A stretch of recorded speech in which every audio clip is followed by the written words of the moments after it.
Well, hello everybody. How are we doing tonight? I hope you are having a fantastic Wednesday evening here in the Action Lab. My name is Chris, and you will notice that Scott is not quite here yet. He is in traffic getting down from Coors Field for the Rockies game tonight. So he will be joining me here momentarily. So don't you worry. Don't you worry. We will make sure that you get your Scott action. I know you guys always love you some Scotty. Plus, he's got to come in hot anyway, right?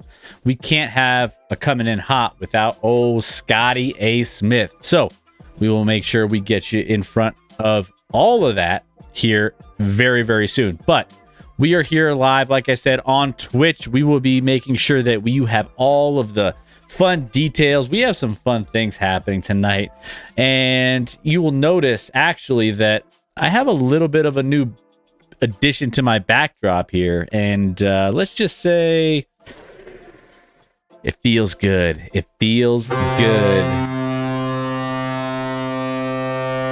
Feels good. Got the hat.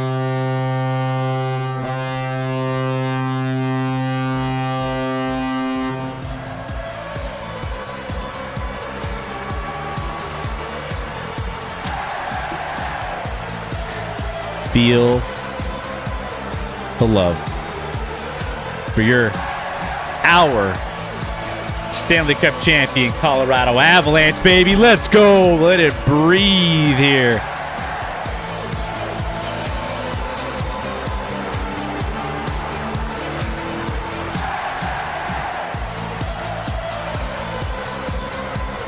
Oh yeah. Oh yeah. We brought it home, baby. We're going to be talking a lot about that. I got me a new lid here. Got myself a new little addition to my collection of lids. That's for sure. And it feels good. So, we are off and running. We're going to be talking a lot about that going here. Just to recap, it's been a little bit since we got back into the talking about the big win for the Stanley Cup champion Colorado Avalanche. Pierre, hey, it's all right, man. I appreciate you betting on the Avs, though. Betting on the Lightning, though, Pierre. Appreciate that. Cuba Betty, what's up? Football wife, how are we doing tonight? Hope you are all having a fantastic evening. Hey, you know what? Sorry, I'm not sorry. We took it home. And you know what? It is what it is. Appreciate all the love here for my Colorado Avalanche. Anyways, so we are going to talk about that. We're going to talk about the crazy NBA free agency. Pierre, speaking of your boys, speaking of your boys, we made a little bit of a move today. Got you a couple of players from our team. You little Monte Morris and a little Will Barton coming your way. Sorry, Cuban Benny. I know Will Barton you're going to miss. I know. But yeah, there we go. That's the most fired up I've seen Cuban Benny. Ooh, man. I will say, Pierre, we're going to talk about that trade. You definitely got the good end of that trade. I love Monte Morris. You're going to love Monte out there. But we're going to talk about that a little bit, plus all the other moves. There's been crazy, crazy movement in free agency and through all of the trades and all of the things that have been coming through the pipeline. We're going to be talking a lot about that. We're going to recap the NBA draft. We're going to talk about some of the takeaways from that. Then we also have coming in hot with Scotty A. Smith, as we will also be going in and making sure that we get to that tonight as well. And there was a couple other things I think we're going to get to, but thank you guys for being here. We'll wait for people to kind of roll in a little bit. We'll make sure everyone's kind of getting caught up to speed and getting in here on a reasonable time, and then we'll get rolling. So Scotty, again, will be joining me here shortly. How's your guys' week going, by the way? It's been a crazy week. We have the parade scheduled for tomorrow for the Colorado Avalanche. So I'm torn. Do I need to go to that? How many of you guys locally here in Colorado are going to the parade? I'm torn. Part of me wants to. I just started this new gig, so I'm like, hey, I'm still learning the ropes, but they won't miss me for a morning, will they? I mean, I'm going to, be on the light rail, maybe, just doing some, I'll be learning on the light rail, maybe, right? I could, do some videos on the train and then catch the thing, and I should be fine.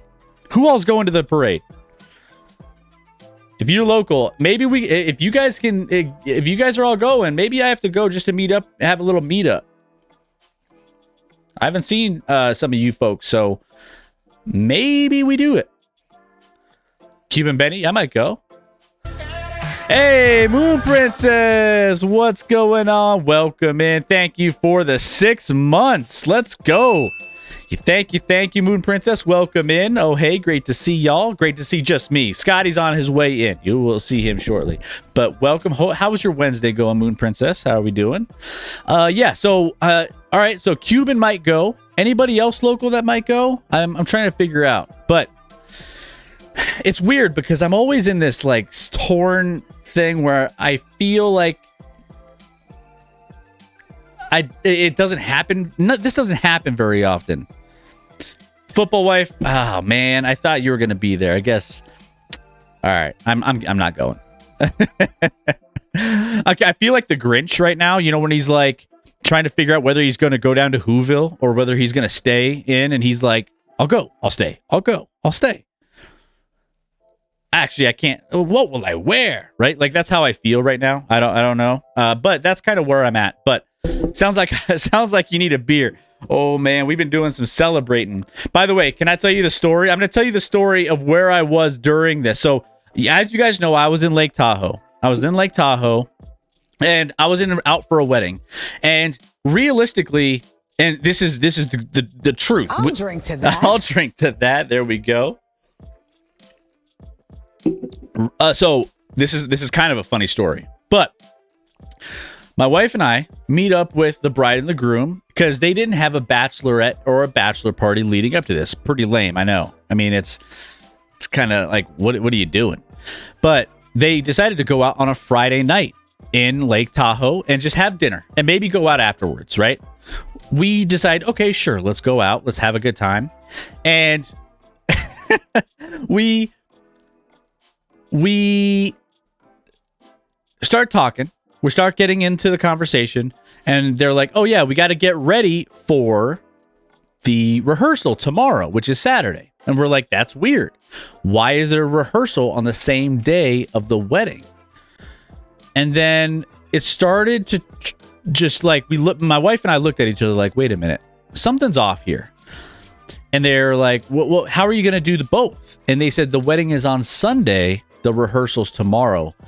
And my stomach instantly sank. It was like, oh my goodness. I was like, bruh. I was like, what? You're saying I'm going to be going to a wedding an hour before the start of the Stanley Cup Final Game 6, Avs Lightning. Yeah, that's not going to work. So, all right. So we go. I told her, I was like, you know what? Like, I'm bringing my phone. You can't do much about this. Like, I need to be watching this game. Like, it has to happen. And hey, Red Rubber, how we doing? First off, congrats on the cup after 21 years. Thank you, man. Hey, appreciate it. Let's go. 21 years. Man, 21 years. I was a young gun, man. I was helping parents move, so still weighing out if it's worth taking a break to go to the parade. I think I'm with you, Cuban. So we're sitting there. We get to do the thing. We do all of the wedding, shenanigans, whatever. We get to the rehearsal. I turn on my phone and I put it underneath my napkin. And I'm like, have it just barely out to where I can see just the screen. And of course, I get the look from the wifey, like, "What are you doing?" And I'm like, "You can't stop me. This is part of this deal. Like, we can't not do this. I have to watch this game." So we start getting into the speeches, and I'm starting to get to know the people around me. There's a guy next to me that, he's a single guy, just sitting at our table. He sees what's going on. He's like, "You're from Colorado. What's going on? How are you guys doing? You guys are in the cup, aren't you?" I'm like, "Yeah, I'm watching it right now." He's like, "Well, slide the phone over here. I want to watch." He's like a huge hockey guy. So start talking to him a little bit. We start watching. Then news gets around the table that I'm watching the game, and everybody's vested. Everybody is vested. So at this point, the funniest part is when the initial speeches happen, the dad speech. The dad speech is always the one everyone quiets down for. You always want to hear what dad has to say at a wedding, right? And the Avalanche score as soon as the dad starts kicking off his speech. And I jump up and I'm like, oh. And I'm like this. I get caught at the table like this. And everyone's looking at me at my table. And then everyone's like, "Did they score?" I'm like, "Yeah, they scored." And they're like, "Yeah." And then we all had to get back to the program. But it was an interesting. I watched it all the way through. Things kind of got chill once we got, and then I had to get the DJ later on at the dance floor to sing "All I Do" or play "All I Do Is Win, Win, Win," no matter what. Right? I mean, that's a great song too. It fits. So yeah, so that's kind of how I navigated the wedding during this Stanley Cup Final game 6. It wasn't easy. But I made it through, and I have a story to tell. There we go. And it was, once it was nice to celebrate with free drinks. I'll tell you that. I'll drink to that. Woo!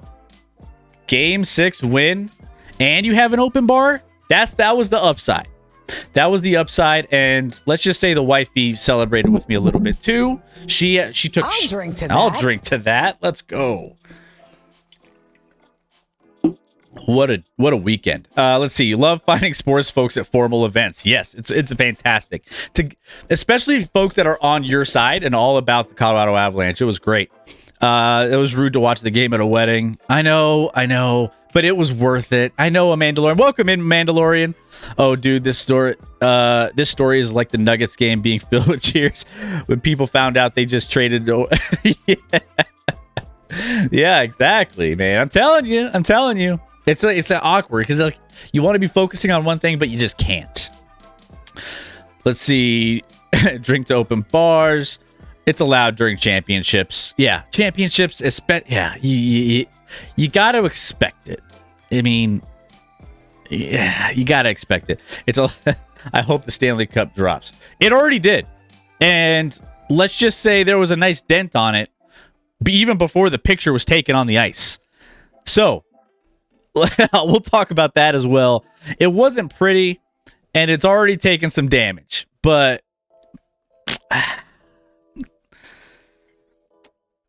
Man, it is what it is. Hey, they'll fix it.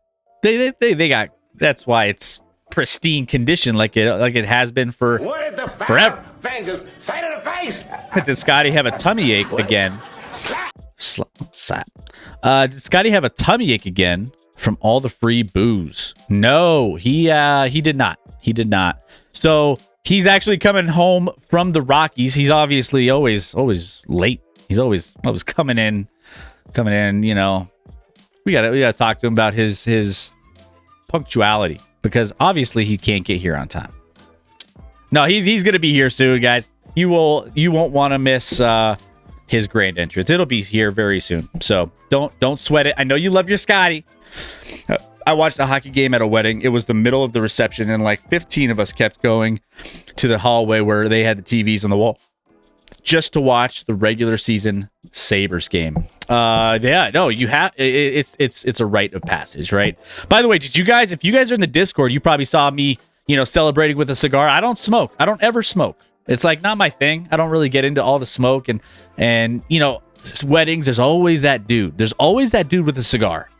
And of course, I had to go, Michael Jordan with the cigar. I had to go, who else was famous for, there's a lot of athletes that smoke cigars after, right? But I had to go with it. And it got some cool, sweet pictures of me smoking, celebrating. And hey, congratulations to the Colorado Avalanche. We're going to talk a little bit more about, just the ins and outs of that here shortly when Scotty gets in. What else do we got here? Hey, Lions Den. That would be me. Yo, what up? By the way, guys, let's give a shout out. I'm going to give a shout out to Lions Den. Guys, if you guys aren't following Lions Den, go give him some love. He's doing a lot of different things. He's got all the best sports content. He's going, all in on some of the MLB, the show. He's got all sorts of fun things going on, and he's got some entertaining content. Go check him out. I'm going to give him a quick shout out here, and you won't regret it. Go give him a follow. He brings it each and every single time. Fellow member of our Sports Accelerator program as well. So make sure you go check that out. So let's see. I also watched this Penn State football game at ROTC related event, but this was more like we kept asking each other for updates. Yeah. No, it's definitely you gotta. Let me ask you guys this. What is the one event? Like, I mean, have you guys been through this before where you've had to the commercials where the guy's on his phone watching, it's like a Verizon commercial or whatever. When's the last time you had to, or you went and just had to sneak something? I'm going to ask Scotty here. Scotty's coming in right now. Give me get Scotty here. I'm going to ask him the same question.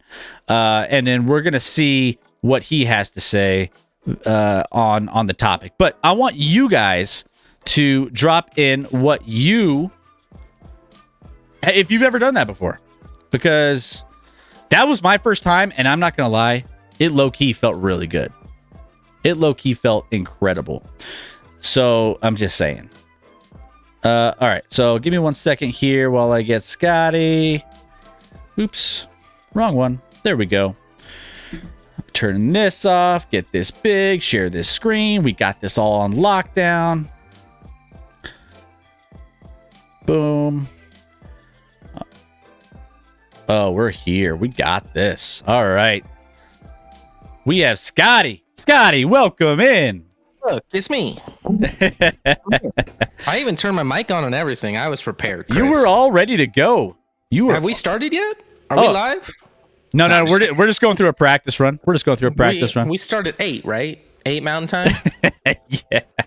We got, by the way, we got Lion's Den, we got Rubber Duck, we got Moon Princess, we got all sorts of folk, Cuban, Diacola, everyone's rolling in the chat. So they were all waiting for you. They're all excited. Mandalorian asked if you're sick again. No, I've been good at Mandalorian, but I appreciate you checking in. I think that next show after the last one where I wasn't feeling good, people were like, "You good, Scotty?" And I just raised a glass. So I'm back, baby. All right. Probably, I mean, the more I have of this, the quicker that'll probably return, but we good for now. I'm going to roll with it. What's going on, Cuban? Lions Den, how you doing? Lions Den, I can't believe you got married during March Madness. That Carolina, hopefully Carolina wasn't playing. I don't know how you would have gone through with that. I was just telling the story, and I don't know if you were listening in, Scotty. I was just telling the story about like how I navigated the wedding and the Stanley Cup final all in one event, and just, you know, the napkin over the phone at the table and like trying to hold back my enthusiasm. Have you ever had a game? I mean, you mentioned that you missed out on a big game. I think it was at Kansas when you were a kid. You missed out on watching it, one of the like national title games or something. But like, I went to see Liar Liar the year they lost one game all year and lost in the Sweet 16 to Arizona, who went on to win the Natty that year. Yep. Mm-hmm. So when was the last time you had to pull the phone out under the table and navigate like a formal situation whilst watching like a sporting event? A formal situation? Well, shoot, I mean, obviously, I'm a big NFL draft guy, and my wife, she qualified. She's amazing at her job. She qualified for this amazing trip to California. It was a blast, had a lot of fun. It just happened to coincide with the NFL draft weekend.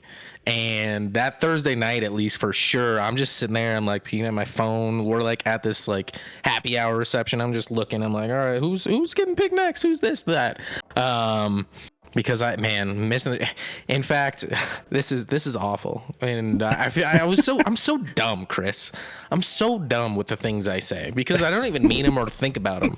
But my amazing wife actually got a huge deal closed today. So nice. Super hyped about it. She's great. She's hyped about it. Super exciting. It's as long as it goes through, which it sounds like she'll qualify for next year's trip. And me, being the idiot I am, instead of just being like, that's awesome, I can't wait to go. It's in like Sea Island out in like Georgia or something like that.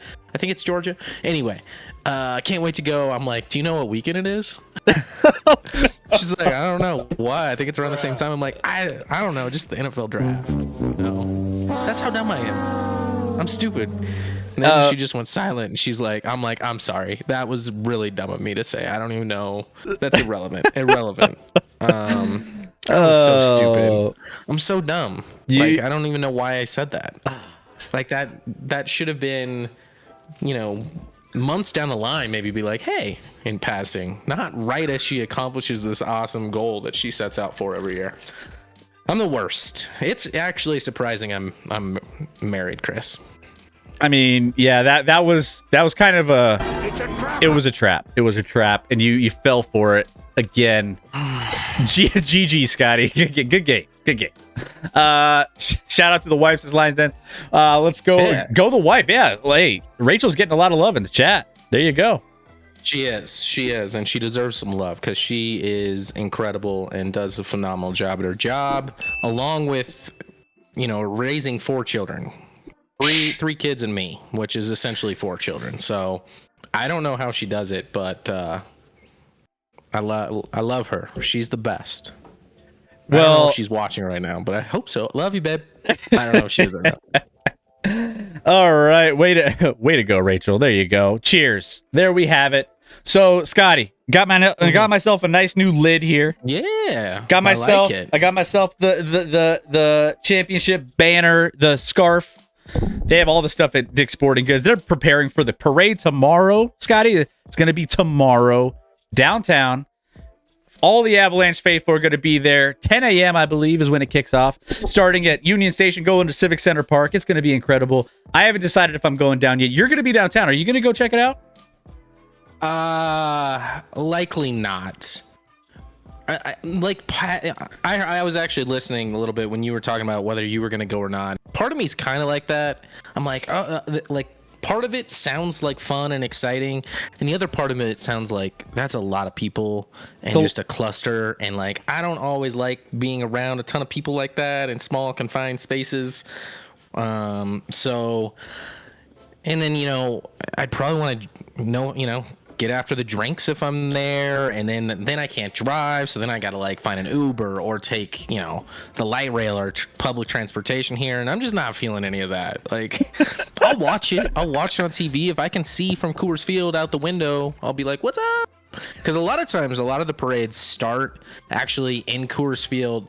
They assemble everyone and like all the cars and vehicles that the parade's going to go out on in our parking lot. But they are not doing that for the parade tomorrow, from what I understand. So it's starting more close to like Union Station, which isn't far away either. But it's going to be fun. I think people will show out. I don't know if you saw the Avs were at the Rockies game tonight.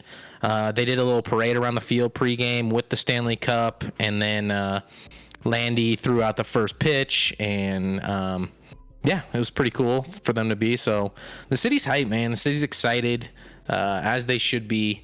21 years since the Avs, but it's still wild. The Avs have only been around for just over 25 years now, 25 years or so, and still have three Stanley Cups. That's not bad. Not bad. Speaking of our Nuggies, speaking of Cuban, our Nuggies have yet to even make a final in the NBA, much less win one. I'd like for them to do that. Obviously, the Rockies have made one World Series but never won, so we got some teams that need to get on board with this winning spree. Obviously, I got the Jayhawks and Avs this year, so I'm hot, Chris. Everyone should just ride my teams this year and next year probably, because I'm gonna roll. I mean, obviously the Chiefs, Nuggies. We'll get into the trades today. Cuban, listen, I'm the one who sent you that tweet right off the bat. I thought of you the moment I saw that Will Barton was traded today.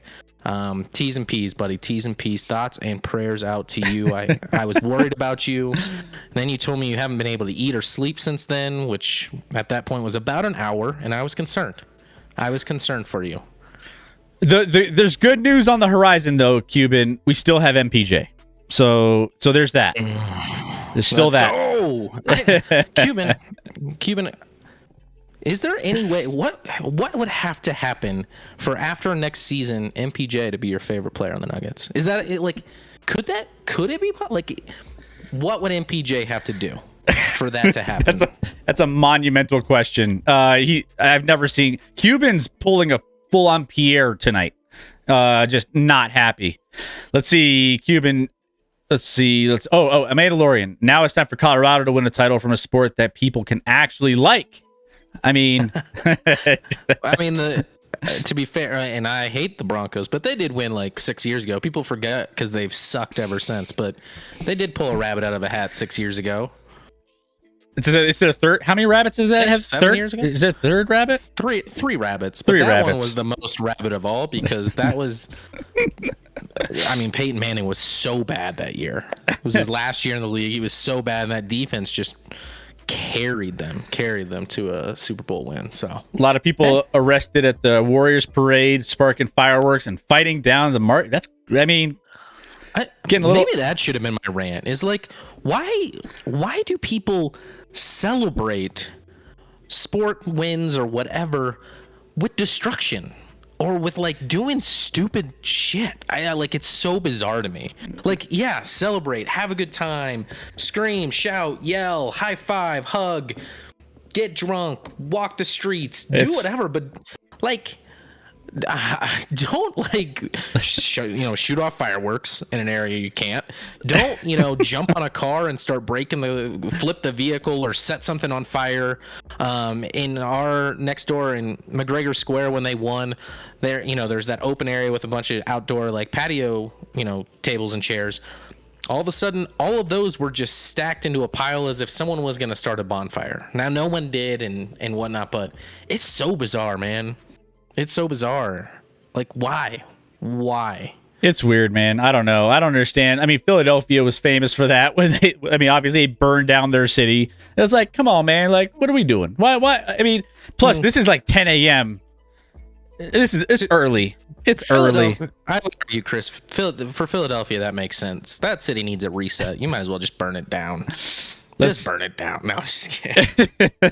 Landy was in Aurora today signing autographs in the Aurora Center. Oh, didn't know that. I mean, hey, nice. I mean, it's cool. Like, I remember this from the last time the Avs won the Cup. And all right, we'll dive into that here in a second. But, I remember the Cup traveling around all over the town. I remember players showing up all over the place.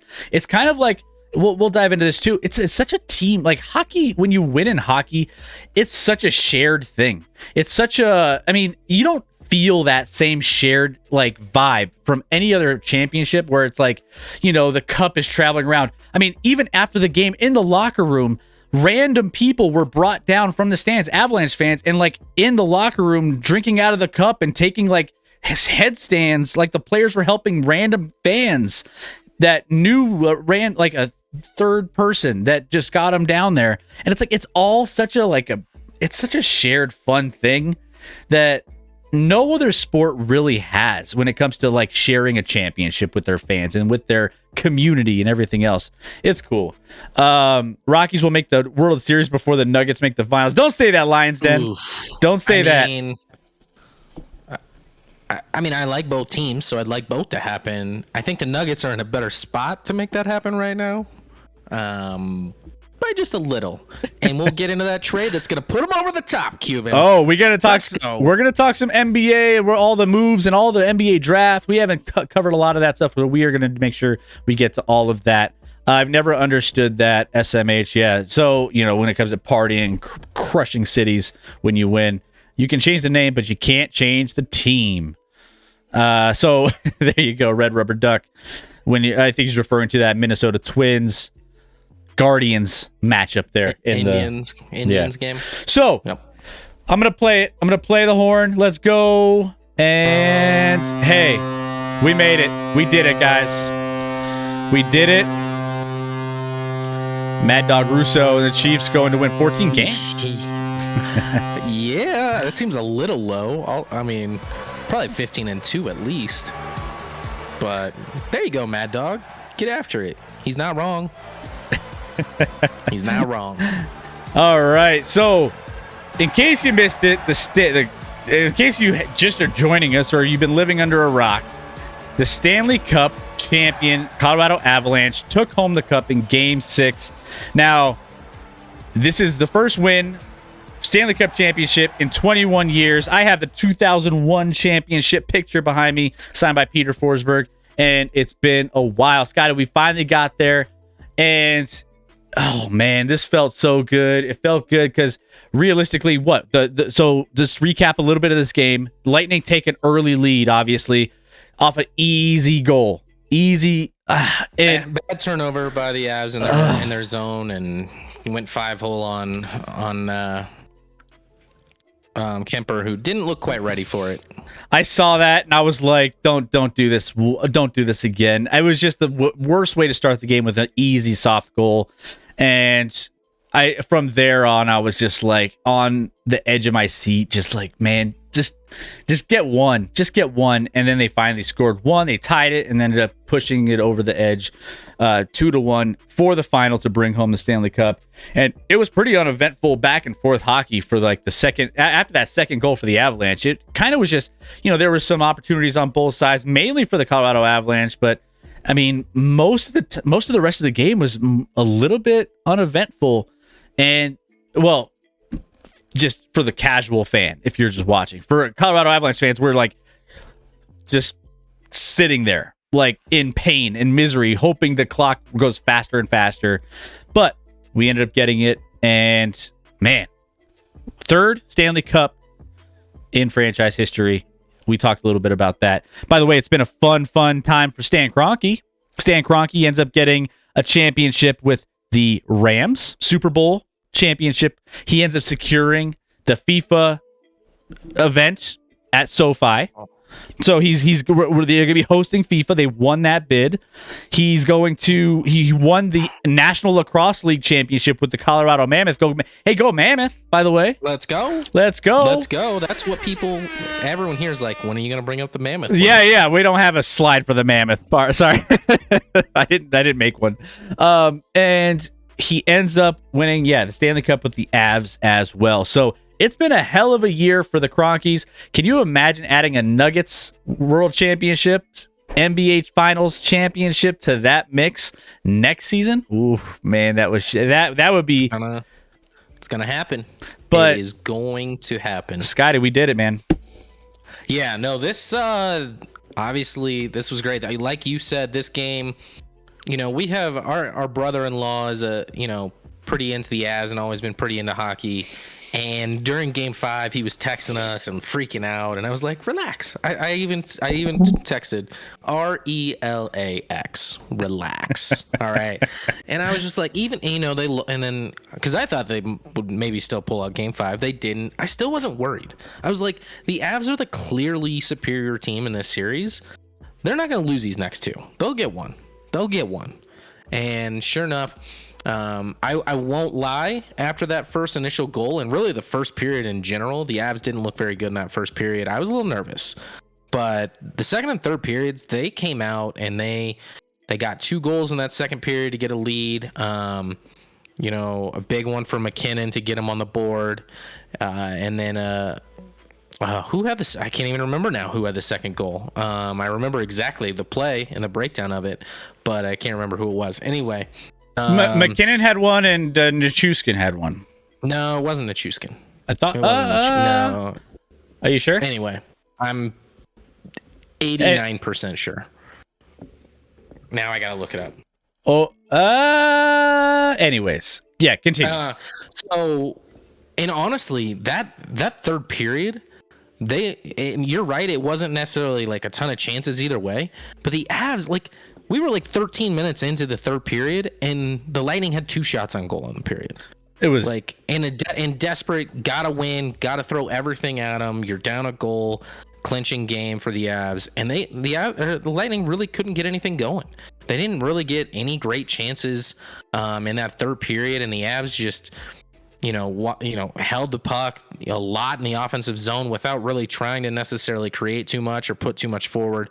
That was a clinic to me in that third period of why the Avs were the better team. And quite frankly, I was getting annoyed.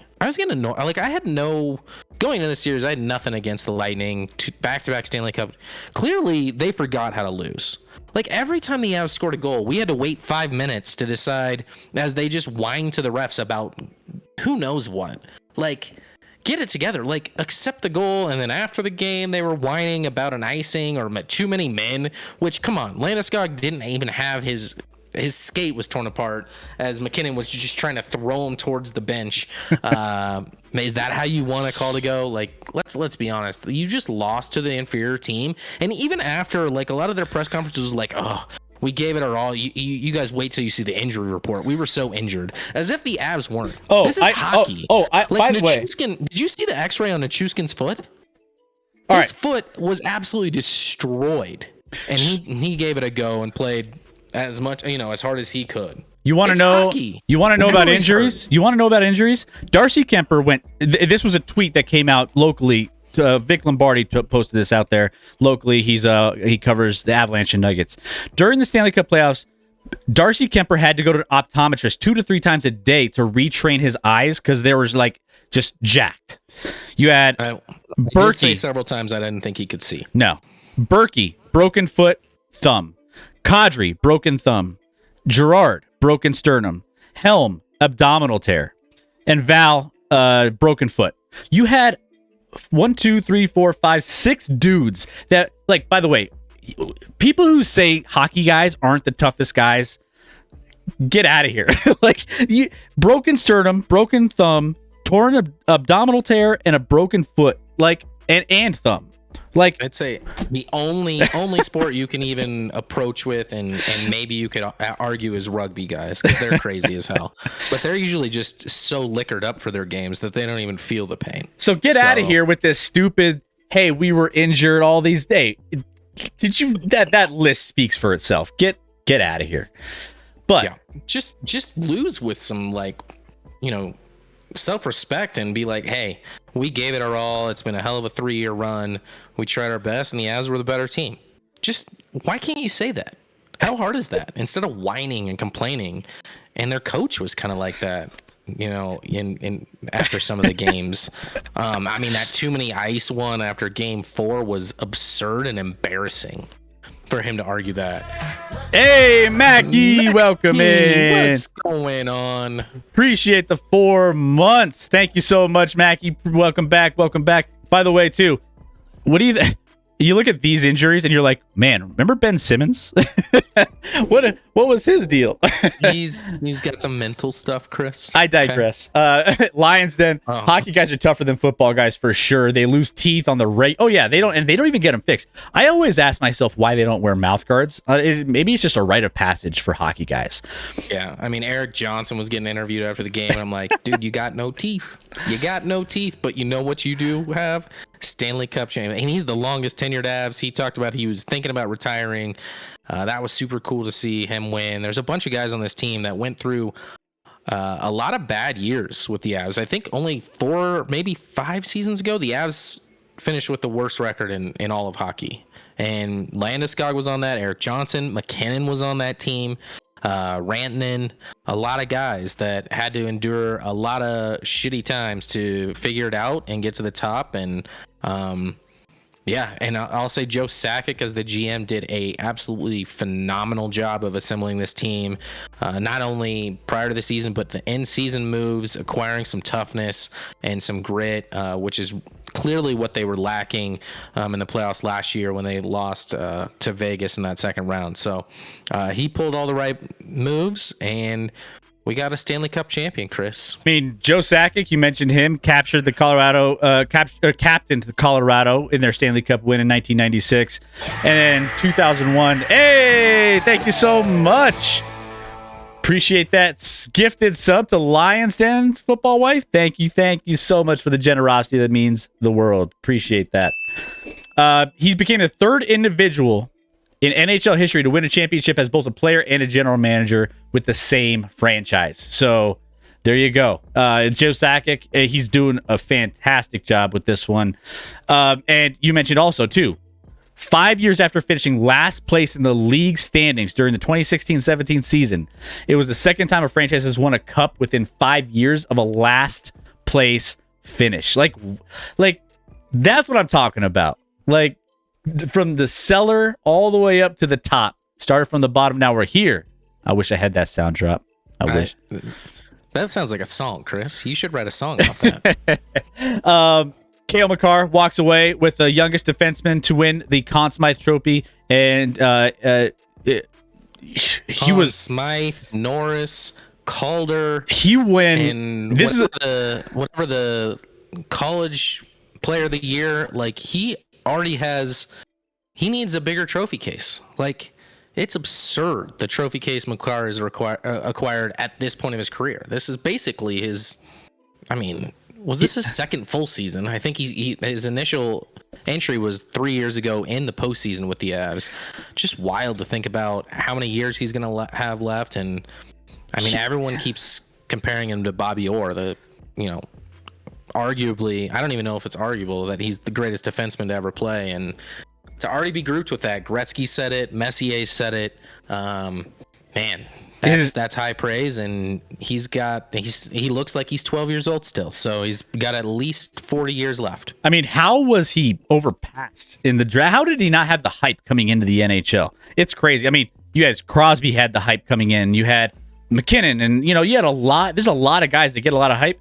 Makar wasn't one of those guys, and he's proven everybody wrong. And hey, we're lucky he's on our team. By the way, last thing I want to talk about here. We had some turbulence getting the cup to the team photo here, and we had a little slip up on the ice. Obviously, we're on ice, and ended up smashing and denting the cup instantly within 5 minutes of having it, pretty much. And that's going to be fixed. They're going to fix that, but you know what? The trophy guy.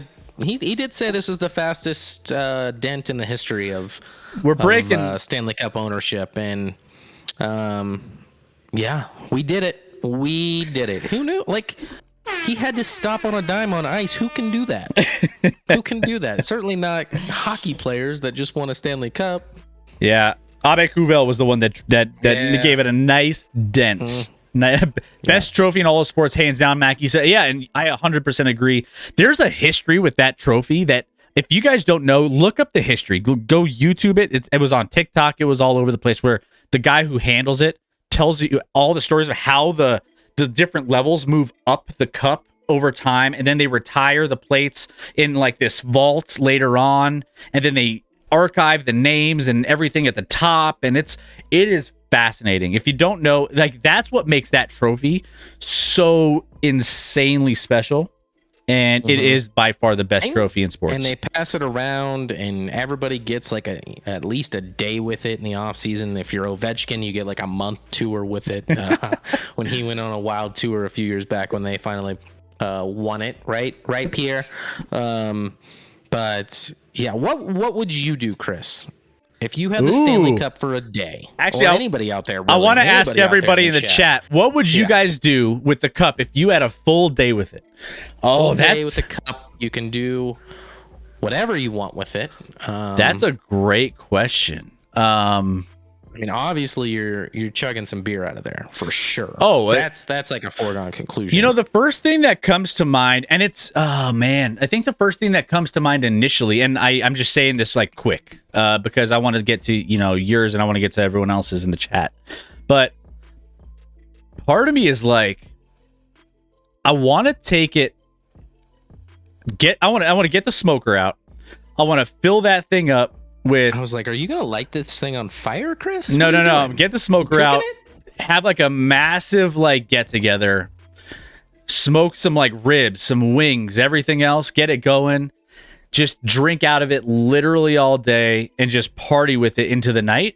And then just have like everybody over to like hang out and drink out of it as well. Like, everyone partakes. There's nobody that would not be able to. And I'm like, I'm trying to think of what else I would do during the day. What is the five fingers?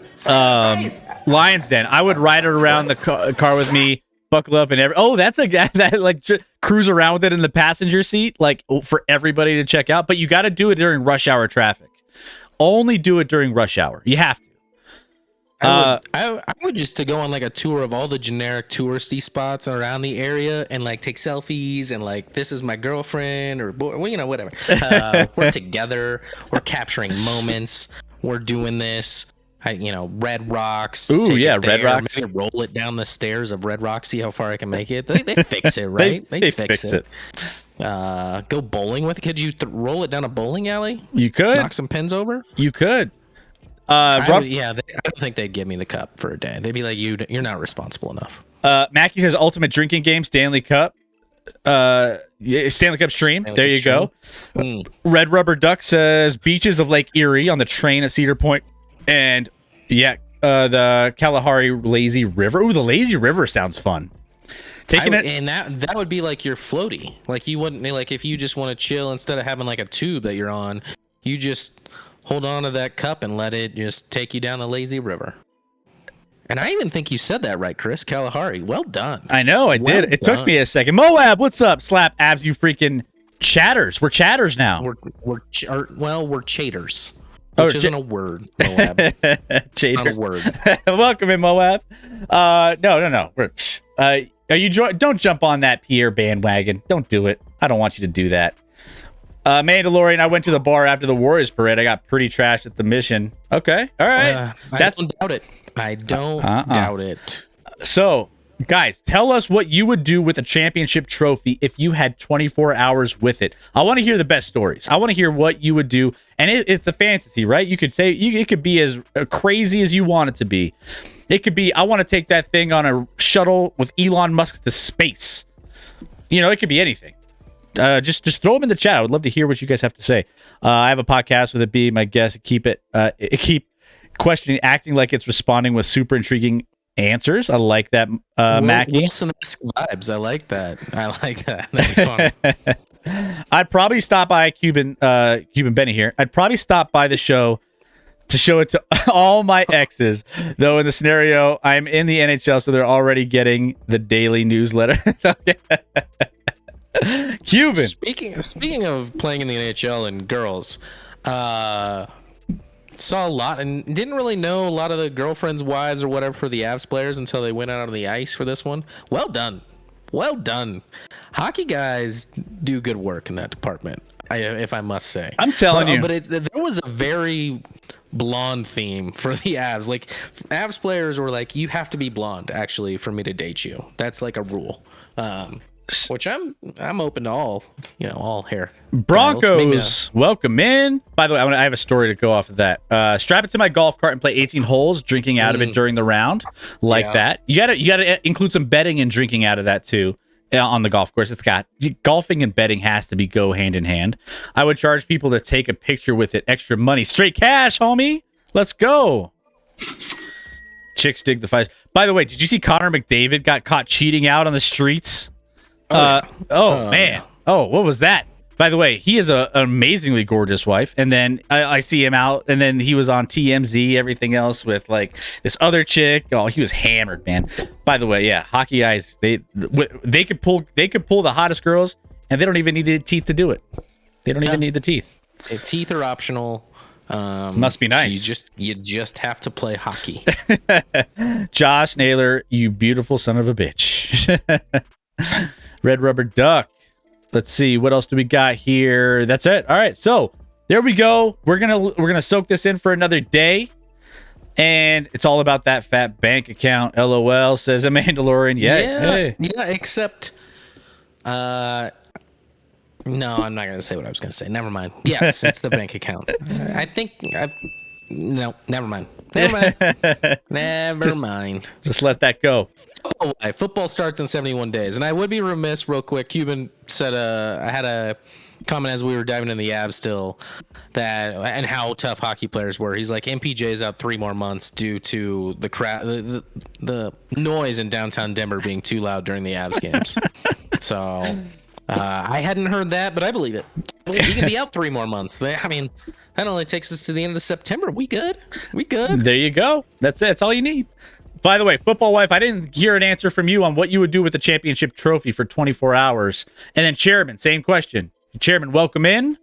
Hope you're doing well. And what would you do with the championship trophy if you had 24 hours with it? Let us know in the chat. I want to hear all of your responses because there's been some good ones so far. But that's where we're leaving here. Avs putting a bow on this one tomorrow downtown for the parade, and we will see all the festivities. It's going to be great. So, Chairman, of course, I'd bring it home to Detroit.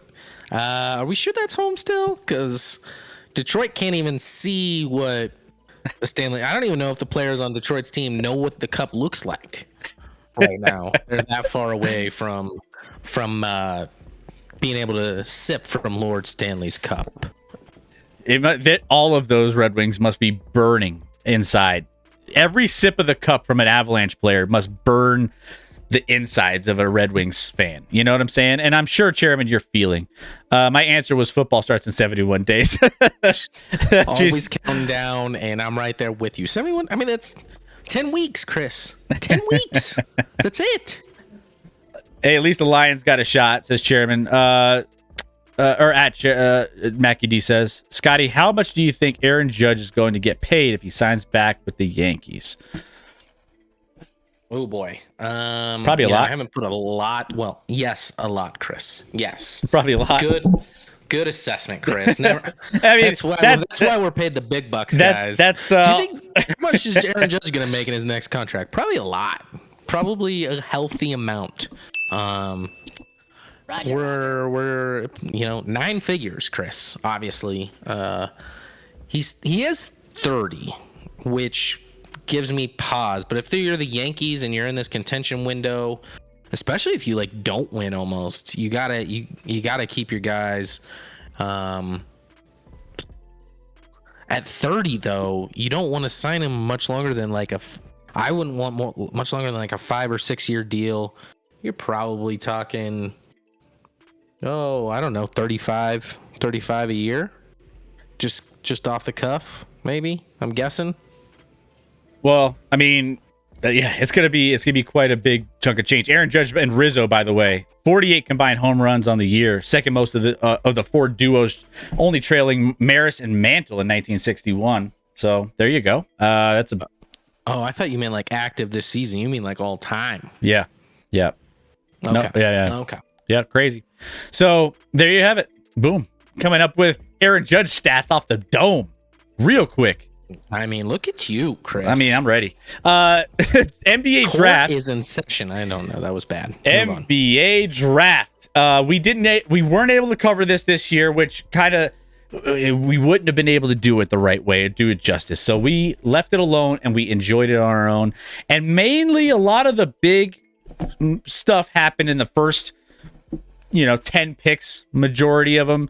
We kind of recap these leading into the NBA draft. We want to give you a quick little synopsis in case you missed it of what took place. And it all started off, Scotty, on Thursday night with a last minute change. I'm telling you, if you were betting on this draft 3 days before this draft, you were in trouble.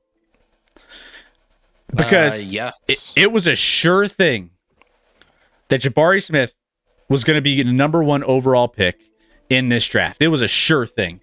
There was no doubt in anybody's mind. And 10 minutes, 15 minutes, I tweeted this out before the draft started. All of a sudden, Banchero. Is it Banchero? It's Banchero, technically, with it, the way he pronounces it. I'm going to Banchero. Banchero. Banchero. Ends up, gravity just pulls him to the very, very top of this draft, and he gets taken first overall. I mean, they were like, it's a sure thing. He's going to get taken, and all sources indicate. And I'm thinking to myself, what are we doing? You have the number 1 pick. You have why do you need smoke and mirrors with the number 1 pick on who you're taking? It makes zero sense. We want everyone to think we're taking Jabari. The only thing I can think of is they were doing some betting, not themselves. They were telling other people to bet on all the odds on Banchero because he was, not thought to be the number 1 pick, and some Orlando executives made some money off it. That's all I can think of, Chris. It's the weirdest thing, and I just conspiracy theory right there. Conspiracies are all over the place, and I don't know. It just doesn't. It didn't click for me why they did that. But, anyways, Banchero goes first overall. By the way, Mackie, did we get the Rockets get someone good? Yeah, you got someone pretty good. You got Jabari Smith Jr. He was supposed to be up until the draft, the 5 minutes before the draft, the number 1 overall pick. So let's see. That's pretty damn good that he dropped to number 3 because Chet Holmgren, my boy from Gonzaga, ended up going number 2. Now, this was a weird spot for me because when I was watching the draft, I was like, oh, that might change what OKC is doing here because they didn't think Jabari Smith would drop to them at number 2. He was a surefire thing. Let's go get him instead. And Chet, I thought, was going to drop to number 3. No, Oklahoma City ended up taking Chet Holmgren, which I'm going to get to this in a minute, bodes well for his career. I'm just going to say that real quick. I think that's going to be a very, very good situation because when Oklahoma City drafts people recently, there's only been a couple that haven't panned out. It's only been a couple. They have a nice little history of drafting decent players, not like game changers for like, franchise players necessarily, but they have drafted pretty well in NBA talent respects. So there's that. But what were I knew they were sticking with Chet. Because actually the like middle of the night before the draft, all the odds are all of a sudden jumped to Banchero being the favorite to be the number 1 pick in the draft. It got super weird. There was leaked information out there. And then, but then I saw like Holmgren's still going to go 2, Jabari Smith will go 3. And then all of a sudden, Woj comes out and is like, it's appearing like the first 3 picks are set, but he said Jabari Smith, Holmgren, Banchero in that order. And so all of a sudden the odds makers flipped everything back. They're like, because Woj knows, right? Woj knows. Guess what? Woj was wrong. He was dead wrong. Woj was wrong, and he opened up their NBA draft show being like, oh, there is a lot of contention now on Banchero is still in the picture to be the number 1 pick, and sure enough, he got it. A Mandalorian, do you think the Pistons had the best draft by getting Jaden Ivey and Jalen Duren? I mean, I love what the Pistons did. Chairman, I dogged on your Red Wings, but you have to be thrilled if you're Pistons, because Ivy should not have been there at 5. Now, Ivy's was on record as basically insinuating to the Kings that he did not want to go to Sacramento, and I can't blame him. Sacramento is where players go to die. I wish Dr. J was here, by the way. Is like on the outskirts. Oh. But there's just a history of a lot of exciting prospects going and getting drafted by Sacramento and then not panning out, to say the least. Now, there is no way that Sacramento had Keegan Murray as a more valuable player than Jaden Ivey, right? Like that is wild to me. I think Ivey could end up being the best player in this draft. It would not shock me at all. I think he has more upside than Banchero and probably less questions than Holmgren and Smith. And I like that he's a guard that he's going to have the ball in his possession a lot. He kind of reminds me of a Dwayne Wade, who, I believe also went number 5 in the draft. Now that I'm thinking about it, because he was in that LeBron went 1, Darko 2, Melo 3, Bosch 4, Wade 5. So same pick. Now you have a Cunningham Ivy backcourt. It's nice. Duren's fine. He's not like super. I don't think that moves the needle a ton for Detroit. But Jaden Ivey, Cunningham, that backcourt in a couple years is going to be filthy to deal with, and Detroit finally has some promise. They've been kind of out of the mix for a while now as far as being in contention there, ever since they won a title or 2 back in those Chauncey, Rip Hamilton, Ben Wallace days. So they had my favorite draft just based off of who they got at 5, but they're also very lucky that Ivy fell into the lap and that Ivy wasn't taken by the Kings. If I'm the Kings, I would have just been like, F you, dude. Like, if you're a general manager or owner of a team and a player says, I don't want to play for you, if you truly believed in the culture of your team and the culture of your franchise, you'd be like, this is the guy we want, and we'll change his mind. We will change his mind. That's what I would do. If I believed in my franchise and my culture and what we can bring to the table and where we're headed, then we're going to change his mind.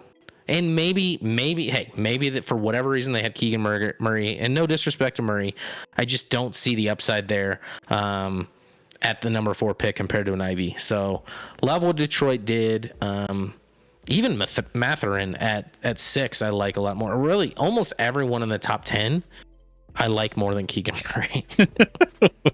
I mean, it's bad. And here's the thing: I saw a lot of videos there was circulating around the TikToks and the YouTubes of Detroit fans who were like, "Please, Kings, just screw this up, just once, just screw this up." And sure enough, just once. Well, just once. Just one more year. Maybe one more time, I guess. Another one. Yeah, I know. They sure did. So, yeah, some head scratching moves from the Kings. By the way, we were talking about Banchero. Did the Orlando Magic didn't even bring him in for a workout. They didn't talk. They think they talked to him a little bit, but like they didn't do a lot with Banchero. Which again, they had the number 1 pick, so you don't need to be sly or secretive about it. It's so bizarre. Like, why wouldn't you just interview the kid and just make sure you don't have any red flags? Or Orlando really, I don't know, man. I don't know what Orlando was thinking or doing in this entire process that they had to go and just not talk to the kid that they were drafting number 1 overall, not work him out, not really do much with him, be secretive and just say we're taking Jabari Smith.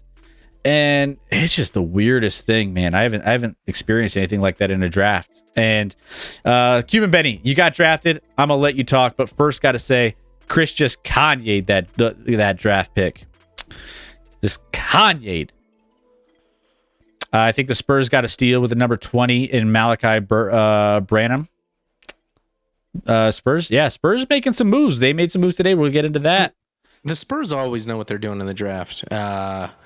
And I don't, we'll see what happens here, but they always know what they're doing. You know who else I thought had a really, really weird draft is Minnesota. Minnesota traded up to get LaRavia at 19 and then they grabbed somebody else. And I was just like, did they get Roddy? Is that who ended up with Roddy as well? Was Minnesota? I was just like, I don't get it. But on our Nuggets front, Chris, we got a Jayhawk, baby. We got a Jayhawk, baby. Yeah. Cuban, no joke. I think you're gonna like Christian Brown a lot. I think you're gonna like him a lot.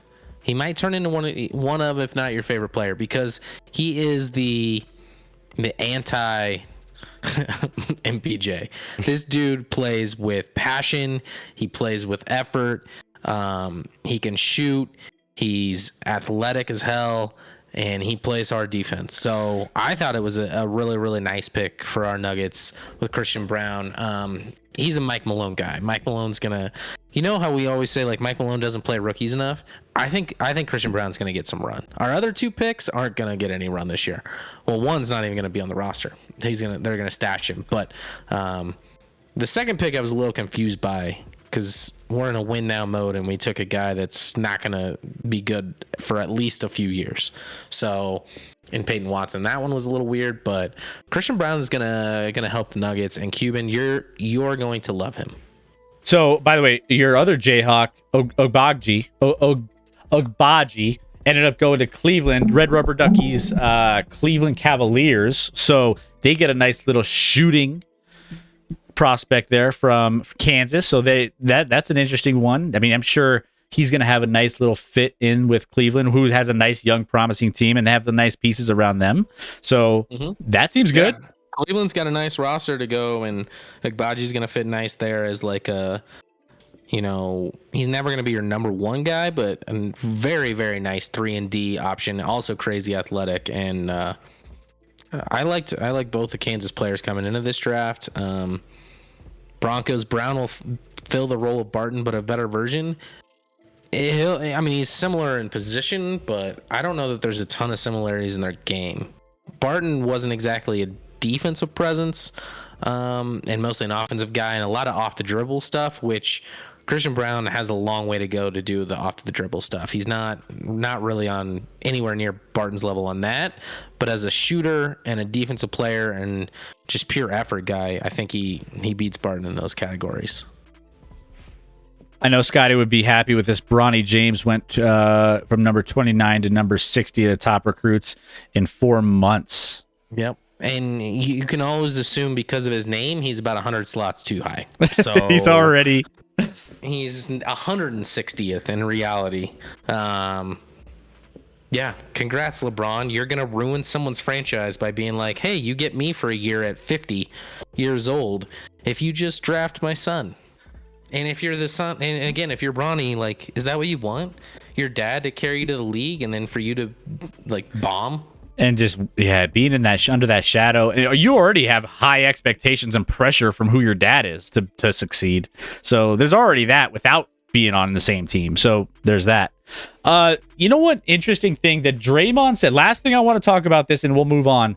We have another big story in college football coming up here that I think you guys will be interested in. So I want to talk about something that Draymond said in one of his podcasts about the NBA draft, about how, you know, OKC has a lot of picks and a lot of things, like, but it's not always the best to have all. I mean, here's the thing. There's some good things to have that many picks, because it's like you have the more picks you have, the better chance you have of hitting on your players. But I mean, you don't necessarily. His point was you don't want all those guys to pan out because you can't pay them all. If they all end up being good, you can't pay every good player that you draft if they're all good. So it's like you have to start shipping guys around, and there's salary caps. There's things that you have to work around. So it's like, you know, you're almost pigeonholed into, you don't necessarily always want to get hit after hit after hit after hit, because you're not going to be able to keep them all for the long-term haul. They're not going to, you hope they develop fast, and you hope they could get them, you know, you can get them for cheap for a little bit. But interesting concept that I never really thought about until he said it. It's like, for a team like OKC with all the picks they have over the next 2, 3, 4 years, you got to start making some moves for some veterans and getting a core in place to start forming that team together, right?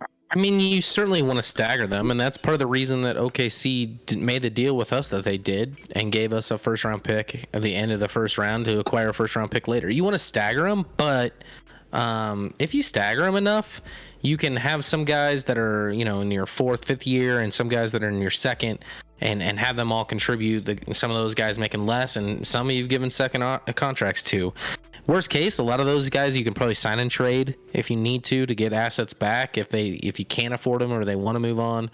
But I don't know. I think if you're Oklahoma City, you're not a market. Your team, you don't have any assets that are going to draw free agents. You're in Oklahoma City. That's not a free agent gold mine by any means. For them to build through the draft makes sense to me. So I get what you know Draymond's saying, but I don't agree. I think they're going to the right path. You have to build in the draft if you're OKC, because you're just not a free. I mean, the Nuggets struggle to sign big time free agents because, you know, Denver isn't a, you know, LA, or, you know, quite frankly, NBA players are a little bit prima donna, a little bit soft, a little bit. I just, you know, and I'm going to dive into that more later. But they're kind of just the antithesis of hockey players, and that's with a 2-time MVP back to back, and we still have trouble. yeah, it's still not. Hey, you know, Kyrie made a list of destinations, and I didn't see the Nuggets on there. I'll get into that again more later. Ooh, tease. But yeah, we're just not a desirable place for free agents to go, even if we're good. You know, like, we can get some mid-tier guys that maybe we overpay a little bit, like Aaron Gordon. Well, that was a trade, but years ago, Paul Millsap on the end of his career. Our biggest free agent signings in Denver are like Paul Millsap and like Kenyon Martin over the last like 20 years. So that'll tell you something, right? Like, we're just not desirable, and OKC is probably even less so. Actually, guaranteed it's less so. Cuban in the chat, almost still we'll have a parade next season. Lions Den, Mr. New Media himself. Oh, brother. Yeah, and Draymond's doing a lot of talking with the new media versus old media. It's like... But has he ever actually defined what new media versus old media means? No. Has he defined it? Not quite. He just keeps saying it? I don't know. I don't... And I want to get your take on this, too. Well, we're not talking about that tonight, but, like, he's talking about, all of these old talking heads need to just create drama or storylines and stuff. And you have to. That's part of, like, you know, people look for storylines and are interested. That's what draws people in to watch. Now, Draymond's defense is, hey, no, we it's all about talking about the game itself, not all the storylines, but the game and how, you know, it unfolds, the ins and outs of the the X's and O's, and people want to hear about that. That's what people really care about. And it's like there's a little bit of both. I can see both, but you can't just take away all the drama, because then no one's gonna watch the Kyrie meltdowns. No one's gonna watch the Kevin Durant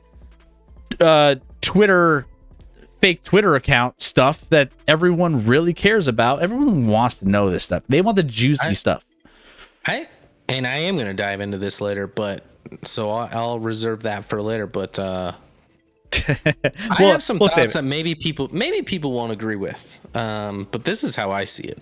So I'll talk about it later. Bronny has the pressure of being a third generation NBA player. LeBron James, Delonte West, Cuban. Poor Delonte.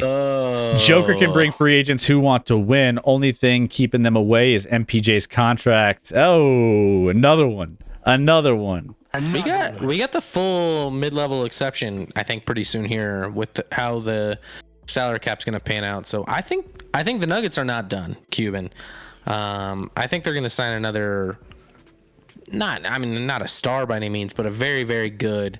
Like, to me, like an Oladipo would make a lot of sense, and I'd like a lot if we can pull that. We'll see, though. Yep. Mandalorian, good old-fashioned clickbait. That's right. Everyone loves the clickbait.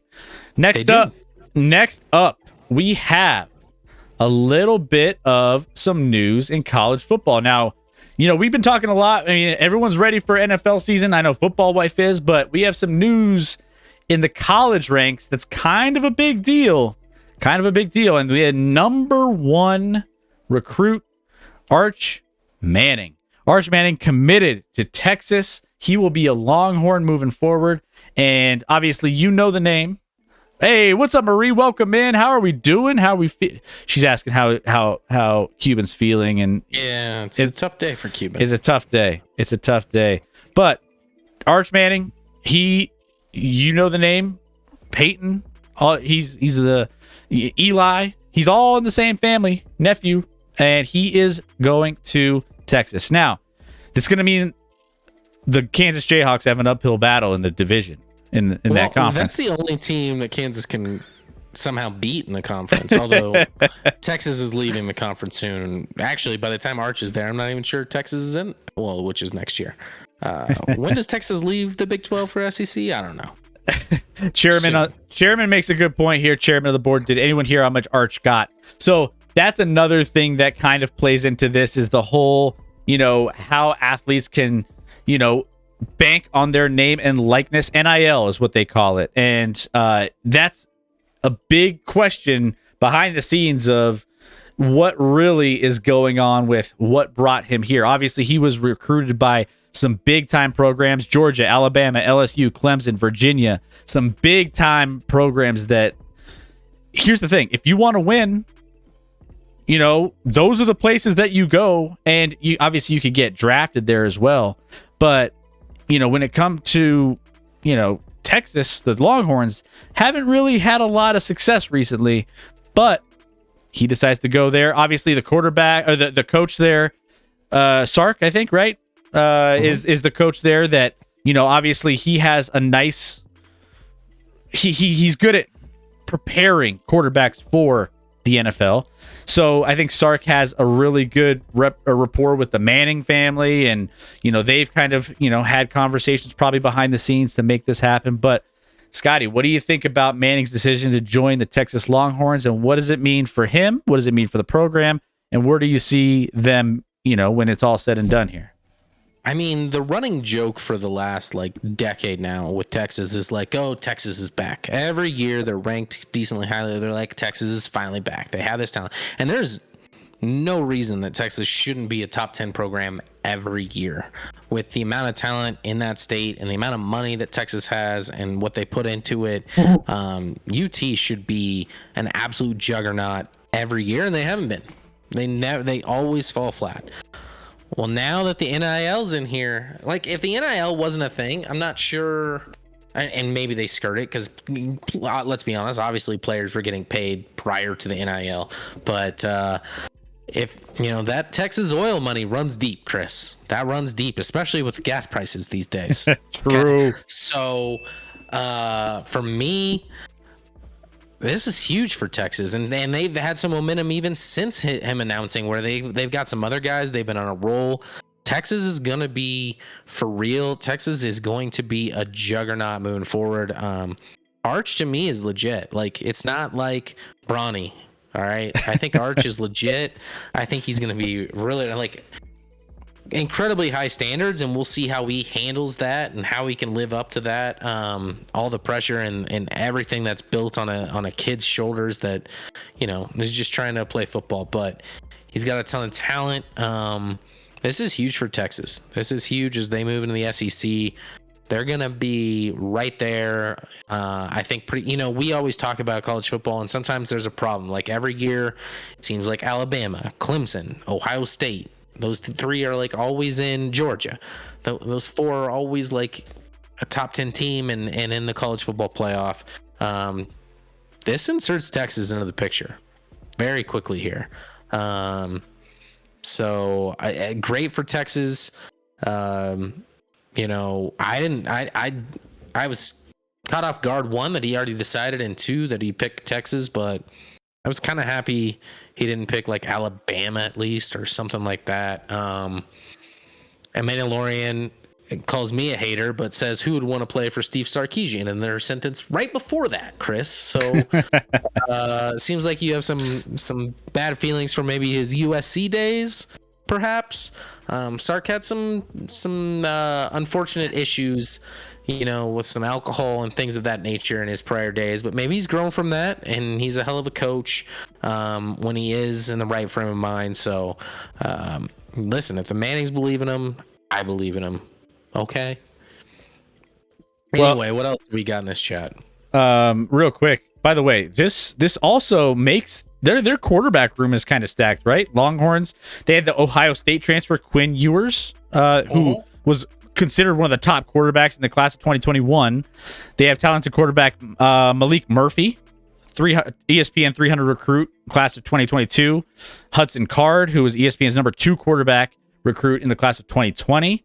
They have a lot of people in that quarterback room that, obviously Arch Manning comes in and vaults instantly to the top of that. I was gonna say, do you think Arch is going to a school to not start right away? No. Then in Texas, what they took to get him, most likely behind the scenes, he's playing. The Manning name brings eyeballs to Texas. The Manning, sure. You see Manning on the back of that jersey as a Texas Longhorn, especially with that Longhorn network and the whole, college football landscape of the television deals, and they're going to be on national television quite a bit. I'm sure they are, right? I haven't seen the schedule. Wait, Texas? Yeah. Yeah. So, like, realistically, is Quinn Ewers? He's not. So he's still got a year to go, Chris.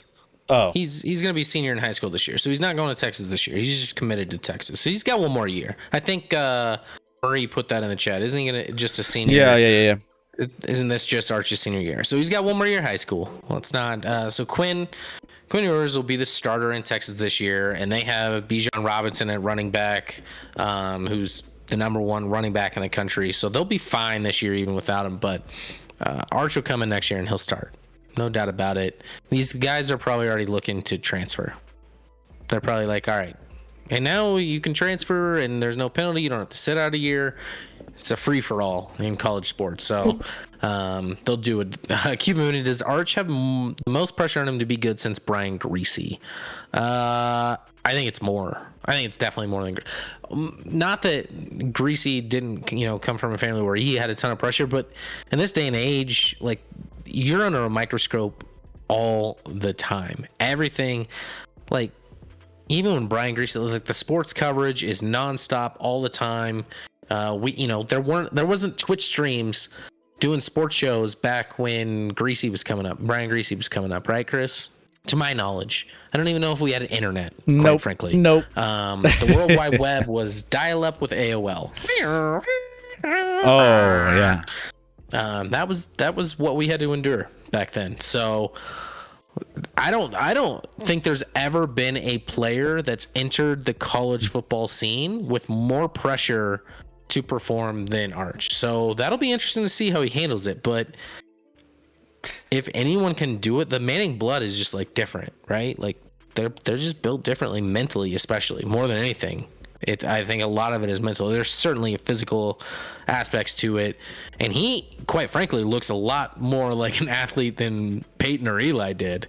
I mean, his arms already look like. I mean, in this picture right here, Chris, he looks. I mean, no one would ever guess if you lined up, Peyton Manning and Eli Manning for a picture at the peak of their careers and was like, these are like Super Bowl winning elite quarterback, Hall of Fame quarterbacks. You'd be like, nah, that's funny, but no. Well, let's just say, even if he starts to struggle, Eli, Peyton, Archie, I think they have a few tips to throw his way. Let's just say that he's in good shape when it comes to figuring out how to get in and out of like a slump. Now, could this backfire though? Let's say he goes and he fails epically. Does this backfire on Texas? Because if he fails, then all of a sudden, elite quarterbacks are like, no, don't want to go there. Like, they had Arch Manning and he absolutely fell on his face there. Like, they obviously can't develop quarterbacks. Well, it theoretically could fall on their face. Now, that's not a reason to not do this. You do it. If you can get Arch Manning to your college football team, you do it in 2 seconds. It's a no-brainer. But I mean, the Manning family, they have the connection. AJ Milwee is, I think, the quarterback coach. Then the Manning family has a nice relationship with them. That's probably another reason that kind of played into this, on top of some of the others, obviously. But yeah, I think that there's a lot between Sark and AJ and all those guys that are on that coaching staff. You can't always trust the Mannings to know good coaches. All right. I'm pretty sure Peyton Manning was pretty complimentary of a man named Adam Gase. I'm just saying. He got Adam Gase paid. And Cuban Benny, we had Irvin Joe. So referencing back on Brian Greasy. No one outside of Denver will know what that means, but Irvin Joe on the radio here locally in Denver growing up were just juggernauts in the sports talk radio industry here in Denver. Marie, have you seen how many commitments the Rams got this year? I haven't, actually. I haven't kept my pulse on that. They've been crushing. They've been getting a bunch. Also, let's see what else. Marie's here. He won't fail. Stop it. He's a Manning. There's a big difference there. And you're referring to, obviously Cuban Benny, Johnny Football, Vince Young were developed. Hopefully Tom Brady's sons won't play football. It's his football wife. No. We don't want to see that. Is it weird that we don't want to see that? A lot of America would cheer against Tom Brady's kids if they played football. What are we talking about? So we got LeBron's kid, we got Tom Brady's kids, we got Manning's. Well, and it'd be super weird at like halftime of Brady's kid's game in college football. Brady's there on the sidelines and he gives his kid like a kiss on the lips at halftime of their game. It'd just be awkward. Nobody needs to see that. I think there's 10 recruits, it sounds like Marie says. Rams. Okay. All right. I'll have to go check them out. I haven't looked a lot at. I have not looked. I hope they're recruiting well. I mean, you would love that, Scotty. They need an influx of talent out there in Fort Collins and Fort Fun. Let's go Rammies. 100%. Joe Montana's son bombed in college football, says a Mandalorian. So did John Elway's. He went to Arizona State and failed. I remember that. I remember he got a scholarship out there, and he did not play. I don't even know if he played. He wasn't very good. We need another generation of James and Brady's. Enough is enough, says Steven. And everyone's pointing up to that. I could not agree more. I mean, I really, really couldn't. Elway's kid got Brock drafted. True. So in essence, Elway gave the Broncos 2 Super Bowls and then screwed him over with his kid and Elway being the GM for a little bit, drafting Brock Osweiler. Well, we'll have to we're going to keep you up to date with all. I mean, obviously, this is the first taste of college football that we've really just talked about on the stream this year. So I'll drink to that. There we go. I just did. And I'm going to, before you get, while you transition here, Chris, Yep. I'm going to code yellow it real quick. Yeah, go ahead. Spam code yellow in the chat for Scotty. It's in your emote section. And by the way, if you want access to all of our amazing emotes, go ahead and hit that subscribe button. You can do it with a free Twitch Prime sub, and you won't regret having access to, the Eli Manning finger, all of our insane. I don't even know why we have all the things we have, but they're fun for you guys. And you know what? Actually, what I'm gonna do, just for you guys, just while Scotty's gone, just to highlight what you could get with all of a subscription. There you go! Exclamation point Prime in the chat. We're gonna go. Let's see. Where are we at? Hold on. We're gonna go emote only mode for a minute. Let's have some fun. Let's highlight some of the emotes. And let's, spam them. Let's have some fun with it. There we go. Lions Den's getting in on the action, too. So, we're going to be talking a lot of college football as we get a little closer. We're going to preview a lot of the top teams that we're going to be looking forward to moving forward here in the upcoming season, because that's coinciding a lot with all of the, NFL that's going to come down the pipeline here as well. So, we're going to get all into that. If you guys like college football, we'll make sure we get you a nice little special to talk on for that. NFL season's coming down the pipeline. By the way, I want to tease this, but ooh, look at all that. Oh, I love it. All the fun stuff going on. Anytime I put it on emote only mode, it's always fun to see all the different things out there. Pineapple Pete's is always a recurring one. Scotty loves that. Also, we're going to be talking some NBA real quick here about all of the trades, all the things that are happening in the NBA as of today and tomorrow that we think are going to happen. Oh, there's Vic. I got everybody out there hyping it up. Football wife, love it. We're going to be talking about all that stuff, so don't go anywhere. We're going to touch on that when Scotty gets back.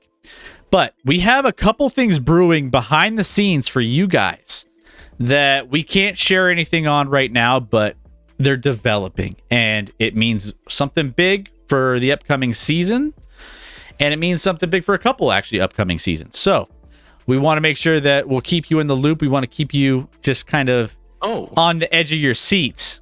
Did you go emote only? I went emote only because we were highlighting, what kind of emotes you can access if you subscribe with your Twitch Prime sub or regular subscription. So we're doing emote only mode for a minute just to see all the fun things going on. But football wife does it say Daddy Burrow? Daddy. No, I don't care for that one too much, football wife, but I love you, football wife. There we go. We got Pokemon spamming. By the way, a couple ways to support the channel. I'm gonna take it. There we go. We'll give you a break from emote only mode. A couple ways to support the channel. If you want to throw bits and have your message read audibly on the show, you could do that. Just throw in some bits with a message and we can all hear your message. That's a way to support the channel. Obviously, just being here and just chatting and being active in the chat is huge. So make sure you're there, just contributing, having a good time, talking some sports. That's all. That's the requirement. That's fun, right? So make sure you're getting involved. We love all of you guys for just being here. Also, again, subscribing to the channel means a lot to us. So everything we do, everything you guys subscribe to, all the money we get on the back end goes back into the channel for prizes, for different things for you guys. We do this because we, love you guys, and until we get those big sponsors and they pay us, we're putting it all back in for you guys. So we're going to be developing new segments, new shows, new things all the way through. It's all in the works. So that's the way to support the channel. So appreciate you guys for being here. All right. So want to touch on a little bit of, we have the little bit of some free agent stuff going on, Scotty. I was gonna say NBA. I think Cuban so. Mini sweetheart. Yeah, I wore this one for you tonight, Cuban. I wore this one for you tonight. Also, football wife fixed it with Daddy Mahomes. I like that better, but which is also prevalent. I don't know if you saw this week, Chris, but they had a gender reveal for Mahomes' second kid, and eats a boy. We oughta Mahomes is having a boy. Speaking of, we oughta maybe eat a boy. sons who become just legendary figures in the sport of their fathers. I think the Chiefs already drafted Mahomes' kid. Is he already committed to Texas? 20 years from now. I mean, I don't know, because Mahomes went to Texas Tech. That might get weird. It might get be weird. like a weird father-son rivalry there. But Arch kind of broke the mold as well. What I do know is he has been, in fact, drafted to replace Mahomes as the quarterback of the Chiefs 20 years from now. Or what if he likes Denver? What if he likes the Broncos? Why the hell would I mean, at that point, I still don't know if Denver will have a win against Mahomes. So at this rate, I mean, if we continue on this road, Chris, it'll be in an infinite number of wins for the Chiefs and 0 for the Broncos. By the way, join our Discord. You can make bets. If you don't think the Chiefs are going to sweep the Broncos this year, hey, we have a bet section in our Discord, ! Discord in the chat, and you can actually win some cool stuff if you want to wager whatever it is you want to wager. We'll have some fun. Actually, slap. That's fair, Marie. That's fair. Marie, I know we've made bets in the past, and whether it's like we're betting on gifted subs or like a hoodie or something, guys, go to our Discord. We have that set up, and we can.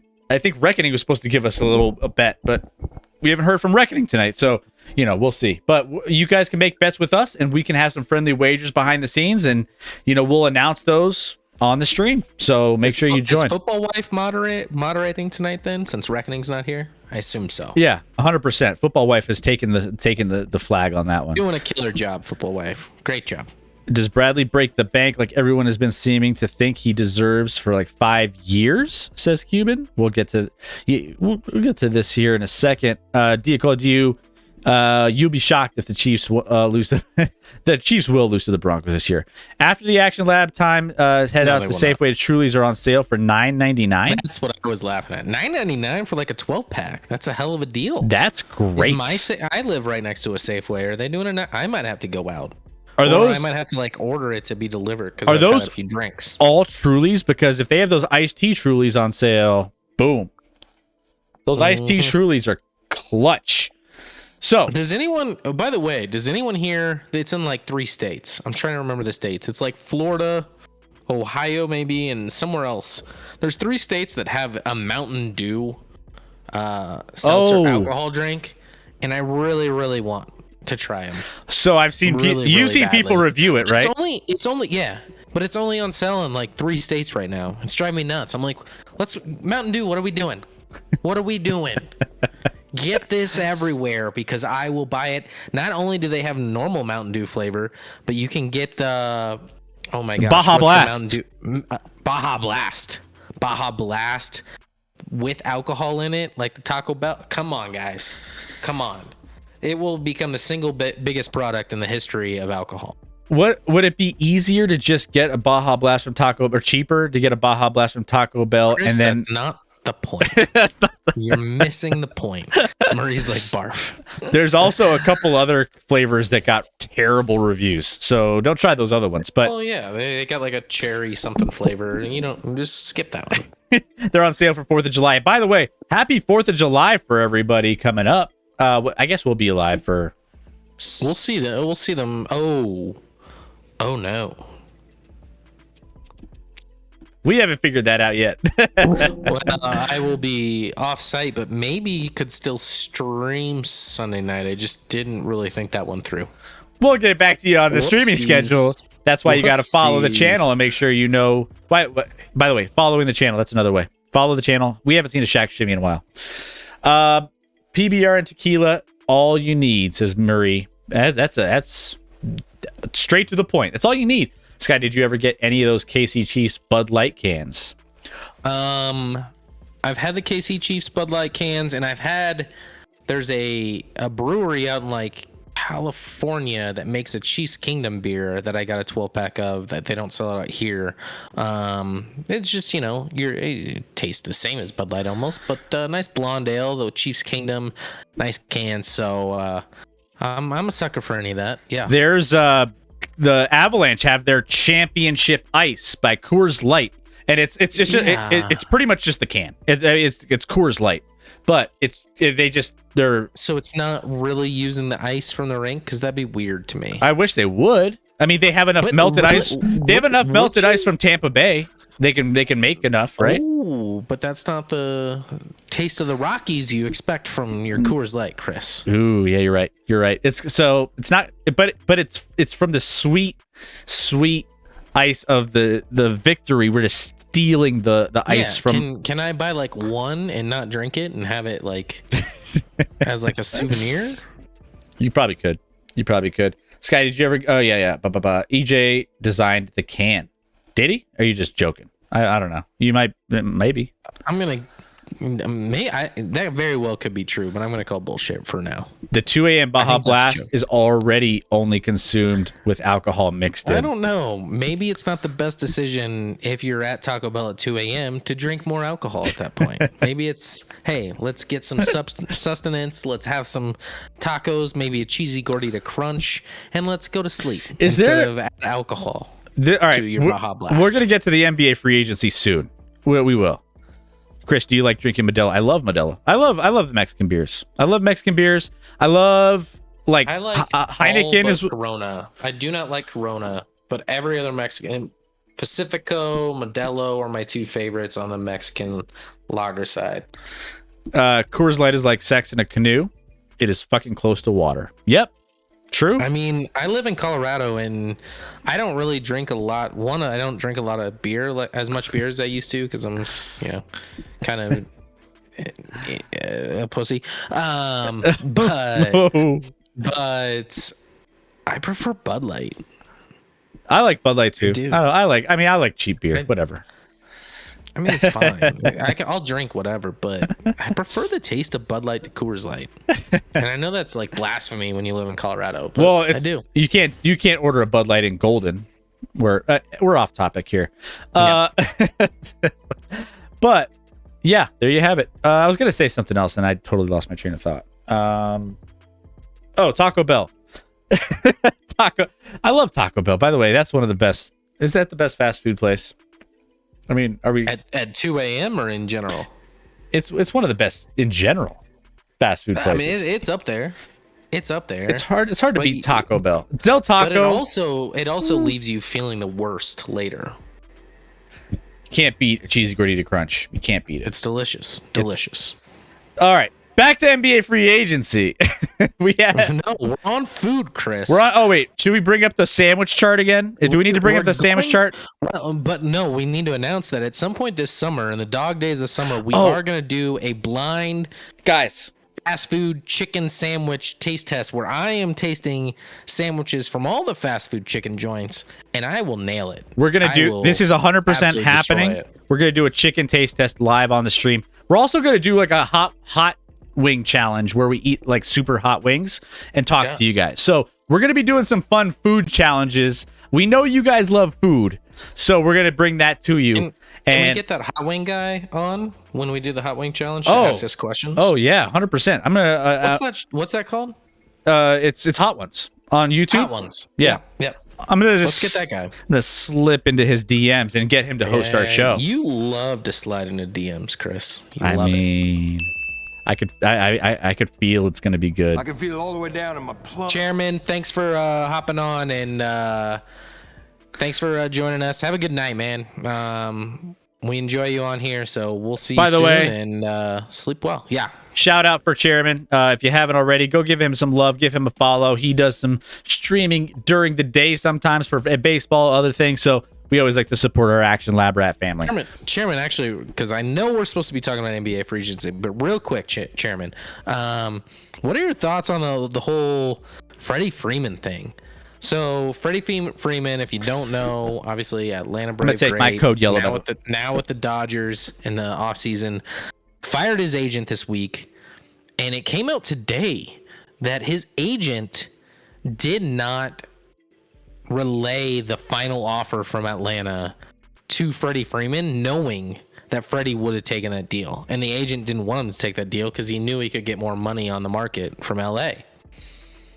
and by the way, yep, stream code yellow. Chris is heading to the John, so stream code yellow in the chat. But is anyone else like super like annoyed by that and frustrated by that? Like, how as an agent do you have to represent the interests of your athlete?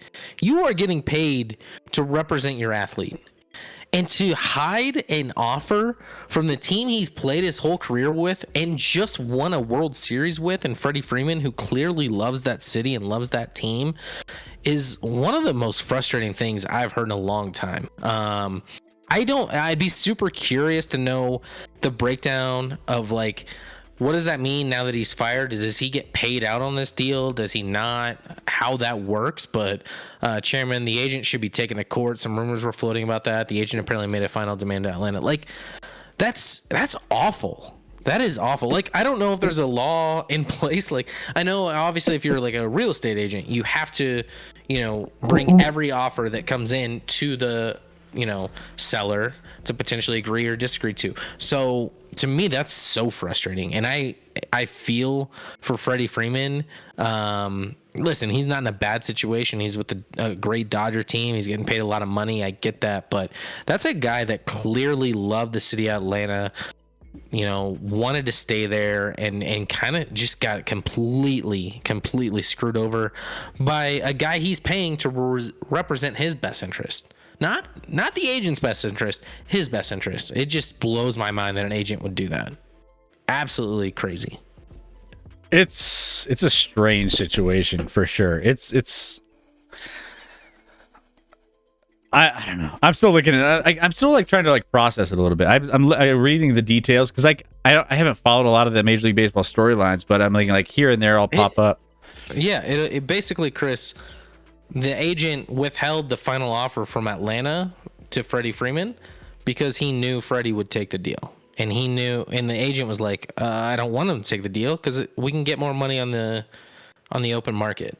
Brutal. And that, I mean, I just can't imagine being an agent and being like, obviously the Atlanta didn't just completely lowball him. Like, I'm sure it was a very, very great deal that was going to make this agent a lot of money. And now look at you. You're fired. You deserve to be fired. I hope you don't get a penny of that deal. You don't deserve it. Cuban, similar to Elvis Dumerville. Yeah, the fax machine. Fax machine. Fortunately, like 2 weeks ago, someone asked what our fax number was at work. And I was like, I'm sorry, what? What do you want to know? They're like, the fax machine number. I'm like, no. I'm actually not even going to tell you that. What's a fax machine? What's a fax? Why are you faxing someone? No one needs to fax anything at this point. We need a fax machine like we need AOL dial-up, Chris. Move on, people. Move on. Anytime, nobody should be faxing a single document because fax machines should not exist, realistically. Do pagers still exist? No, they don't. They do not. Scotty, what does it mean to the NBA to be called a non-bird free agent? Or like the bird distinction or the Is that what you're referring to, a Mandalorian?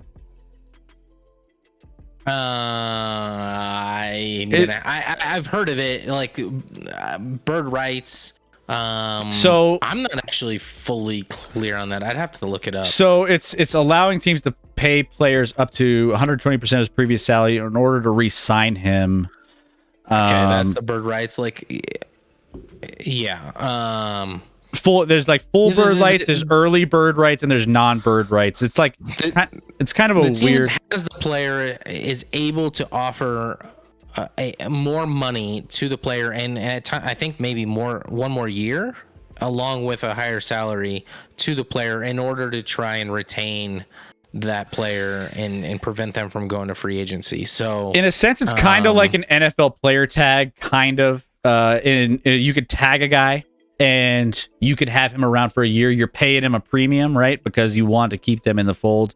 You're paying him like, it's not like the same with the averages of the positions of the players and everything else, but it's just, you pay him a little more, you keep him around, you make sure he's on your team for another year. And then that's kind of how it works. But Early bird rights if a team's player's early bird rights if he spends 2 years with a team without leaving in free agency. Non-bird rights is a team gets players non-bird rights if he spends a single year with the team. Bird is the word, is what we're saying. Bird is always the word. And I don't know how Cuban nails every joke, but he's like, helping parents move right now. Found lots of valuable discs being saved with 100 free hours of AOL. Do you remember those discs? It's you get... Yeah. That I forgot those existed. There you go. I honestly forgot until he said that. I'm like, how do you remember things like that? That's perfect. Perfect. But the NBA max deal, so this allows a team to pay more than the max. I think I'm saying that right. Those discs made great coasters. Yeah, they did. 100%. So the max that a team that's trying to retain a player is different than a max that another team can offer, for sure. They can offer more. X7, what's up? Just wanted to check out how many people are sleeping on the LA Clippers. It sounds like they're going to add John Wall to the mix, which will be interesting. You know, obviously Kawhi coming back. You get a healthy Paul George for a whole year. And they've had that piece together before. John Wall is like a totally unknown. I feel like he hasn't played in like 4 years. So what version of John Wall are we going to get? But, I mean, I don't hate them making the move to add John Wall. I mean, it's a low risk, high reward situation for the Clippers. 100%. And they'll certainly be in contention with that team. So yeah, no, the Clippers are trying to make some moves. They want to be relevant and they want to, playoff P. They need to get some people around them, right? But let's dive into some of the moves. I'm gonna just label these off and kind of get them out there. So let's see. Sacramento Kings exercising an option for Chimezi Metu. So that's happening. Brooklyn Nets guard Patty Mills declined his option to be a free agent. So there's a lot of stuff going on with Brooklyn, by the way. So we'll touch on some of these and some of our favorites. One of the biggest ones of the night. Atlanta Hawks are trading. Man, Danilo gets shipped everywhere. Gallinari. This is the biggest move of the offseason thus far. You're trading an all-star, realistically. And this is a big, big deal. Danilo Gallinari gets traded for, everything.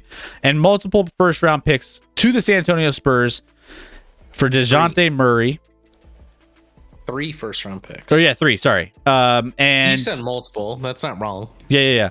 Hawks are sending 3 first-round picks and a future pick swap to the Spurs to pair Murray with NBA All-Star guard Trae Young. So you got Trae Young and DeJounte Murray on the same roster, that same starting lineup. Whoo, that's 2 All-Stars on the same starting lineup. That's going to be interesting. Let's see. Spurs are going to waive Danilo, by the way, so he's getting bounced. Yeah, which makes sense. I mean, the Spurs have no use to have Danilo, and gosh, I feel bad for that guy. Anyone who has memories, obviously Gallinari played a long time, or some years at least. He came over in the Melo trade with the Nuggets. He's not a fit with the Nuggets, so that's not going to happen, but where he goes, I don't know. Makes a lot of sense that he's going to get waived there. I like it. I like the move for Atlanta.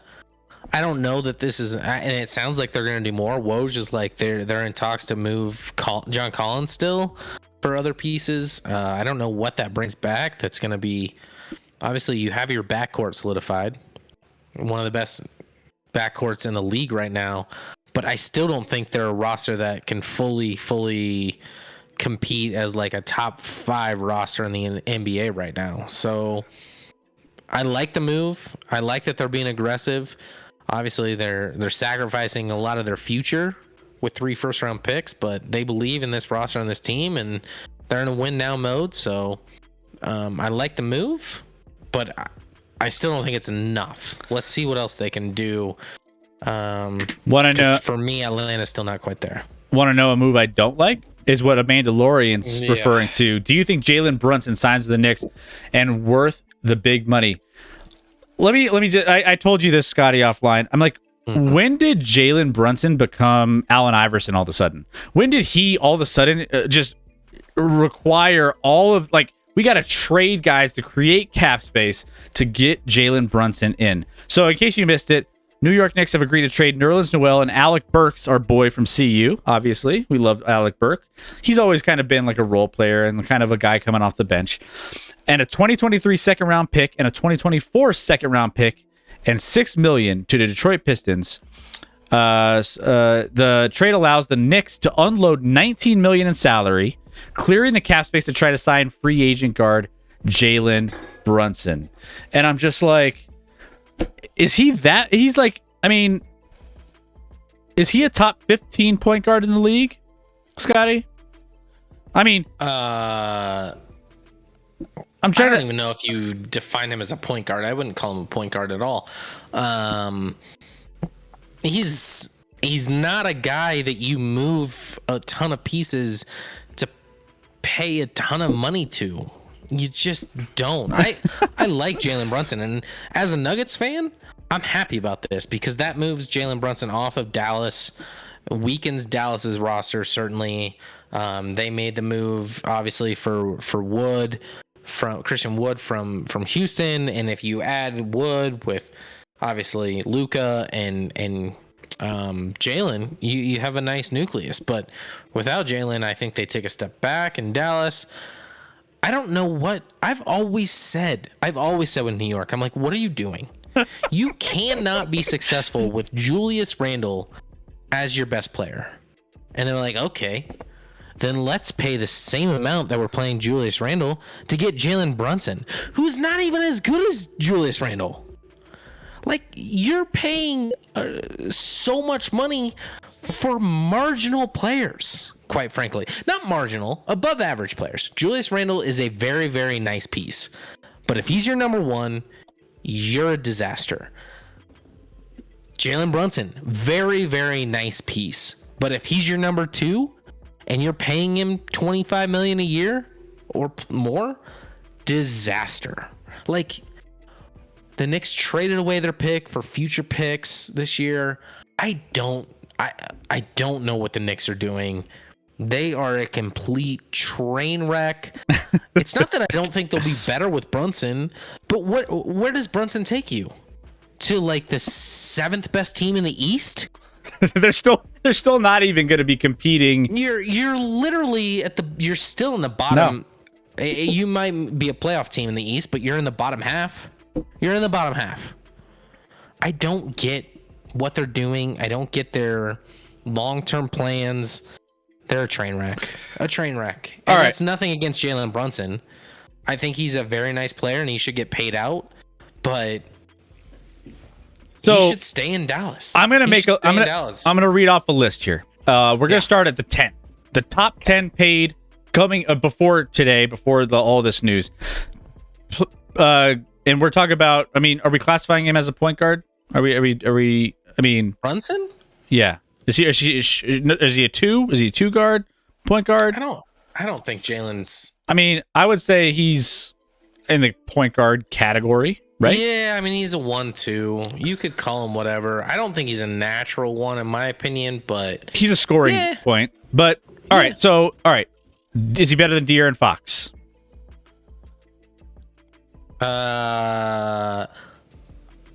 Based off of how badly Fox beats up on our Nuggets, no. Is he better than Chris Paul? No. Is he better than Kyle Lowry? I mean, moving forward, I'd rather have Brunson than Lowry. Mike Conley? Moving forward, I'd rather have Brunson than Conley. Malcolm Brogdon, Terry Rozier, Fred VanVleet. Is he better than all those guys? Not better than VanVleet. So VanVleet's the 17th highest paid point guard in the NBA. That's rounding out the top 17. Then you got, Spencer Dinwiddie, Lonzo Ball. Dinwiddie's more of a 2, but he plays the point. But my point here is there's a lot of guys that I would probably take over Brunson, and you're moving mountains to get him, and paying him a ton of money to get him over, kind of a flash in the pan in the sense that I just don't see, outside of his playoff and some of this year, I haven't seen enough from him to pay him that kind of a money. Anyway, just my 2 cents on it. I'd rather give max to Bradley Beal, Ayton, or Zach LaVine, but we're talking about Brunson. Dude. All those guys deserve it more than, and they'll get it. I mean, Beal, I think Beal's going to stay in Washington, and I think he'll get paid. We'll touch on that here in a second. Cuban Benny, dude was a backup who got forced into minutes. Yeah, like that's kind of, I guess, where I am with it too. Not quite Lou Gehrig, but a nice story. Not at all a max player. Yep. Yeah. We see in the chat, he's a good third option. I think he's third to fourth. Like, he's a 3 to 4 option for you. Like, you look at the Nuggets starting 5, he'd be, a clear 4, if not 5 on that team. Yep. I mean, the Nuggets starting 5, and maybe we're going to dive into this. I don't know where we're headed with it. I would rival the Nuggets starting 5, healthy and playing and in sync, is better than any starting 5 in the league, Chris. I would argue that to my grave right now. I'm with you. I've said that too. I just, it's hard not to like the Nuggets next year. Speaking of Ayton, so obviously he's not going to be in Phoenix. They don't value him as a max guy. They're going to move on from him. He wants a max deal. They think they can replace him. I'm thrilled about it because Ayton, a couple of years ago when the Nuggets got swept, kind of put it to us. Maybe played Joker better than I've seen anyone play Joker, including Draymond. I think Ayton played Joker more difficult than Draymond did this year in the playoffs. But anyway, there's a rumored possible package of Ayton going to Brooklyn and sending out Nick Claxton, Joe Harris, and maybe Cam Thomas. I'm like, are the Lakers releasing this information? Because, like, the Lakers are notorious for being like, oh, we want Kyrie and we'll give you back trash in return. We'll let you pay Westbrook $47 million next year. You can take him back. Like, why would the Phoenix Suns? Because they can, even if they don't re-sign, they can sign and trade. Send Ayton to the Brooklyn Nets for Nick Claxton, Joe Harris, and Cam Thomas. That's the most idiotic. Like, this is clearly a leak by Brooklyn. Like, this is stupid. There's no way the Suns couldn't get more than that in return in a sign and trade. That's embarrassing. And it actually makes me mad to think about. Because, quite frankly, I don't want Brooklyn to be in contention. And if you have a starting 5 that includes Kyrie Irving, Kevin Durant, Ben Simmons, and DeAndre Ayton, that's a lot to handle, Chris. That's a lot. I know there's a lot of head cases there. And the mental fortitude is not there, but the talent is on paper with those 4 is insane. Brooklyn is going to be the most volatile roster in the NBA. Between this year and next year, it'll be the most volatile roster based off of just the fact that Kyrie he might not be there. You got James Harden. Well, let's talk about James Harden real quick. James Harden. I'm sorry. That's Philadelphia. You got the Ben Simmons stuff. You got all sorts of trade rumors. You got issues with KD. If Kyrie doesn't come back, is KD coming back or this and that? It's volatile over there, man, and it's all over the place. So we're gonna keep an eye on that. Let's see. I got a better idea. Just donate to the Moab Foundation. Function? Moab, if you want people to donate, you really got to work on your typos. Nugs, I don't know if Murray will be ready for start. He better be ready for starting minutes. Oh, that's Cuban just being wild. I was going to say. Murray's going to be ready. It's a year and a half at that point. If he's not ready... If those two aren't ready, then there's issues. Murray's actually like my favorite Nugget for a while, right, Chris? Like, you weren't always sold, and I'm like, no, Murray's this and that. I love Murray. He'll be fine. And MPJ will be ready, and 7 has the right starting lineup here. Correct. As long as they don't add any other pieces, that's the starting lineup, and that starting lineup. That's solid. I would match against any starting lineup in the league. I really, really would. Nothing against what Barton brought Cuban, but KCP is the defensive guy, 3-and-D guy that fits a lot better with those other 4 players on this roster. So I love me some Murray. I'm here for it. The rumor did come from the New York Post, so that should tell you something, says a Mandalorian. I mean, some of these rumors are just wild, and I don't believe them for a second. It's teams leaking complete bullshit is what it is. They just try to stir the pot and try to get some movement in the marketplace, right? By the way, we were talking a lot about Kentavious Caldwell-Pope. Washington Wizards did trade him along with Ish Smith to the Denver Nuggets. This was a big one for us here locally in Denver. We sent Will Barton and Monte Morris. We were talking a little bit off stream with this one, Scotty. And I mean, you know what's weird is, we're getting a lot of, I've seen a lot of people grading this down for the Nuggets. And, I don't necessarily, if you're looking straight up from a talent perspective, Monte Morris is definitely a bigger, a better player than Ish Smith. So we lost talent there. Will Barton and Kentavious Caldwell-Pope, they're like the same player, except Kentavious Caldwell-Pope may be a little bit more consistent and plays a little bit of defense. He's a 3-and-D kind of guy, right? So he's going to give you something, and more consistency is probably what you're paying for there. So in reality, from a talent perspective, you're losing in this.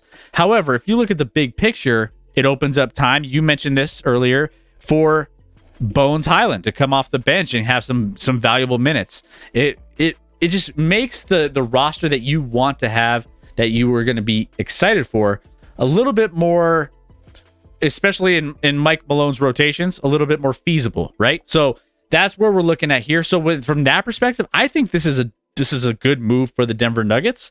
We needed something to shake up here. Will Barton wasn't getting it done. He's been having some injury issues over the last couple of years where he hasn't been available in the playoffs, or he hasn't been available during the season, and we have to piece together this lineup. That's also been an issue. I know, sorry, Cuban, I'm talking bad on Will Barton. He'll be fine over there in Washington. He'll be fine. I mean, I wish where's He's from that area, by the way, so he's at least going home. Yeah, and Monte Morris has some love with what's his name? I'm not sure what you're referring to, so I can't help you there. Came from the Lakers. Honestly, I think this is one of those trades that I think is beneficial to both teams. I think if Kuzma. anything, Kyle Kuzma, yeah, whatever. I think both teams got better here.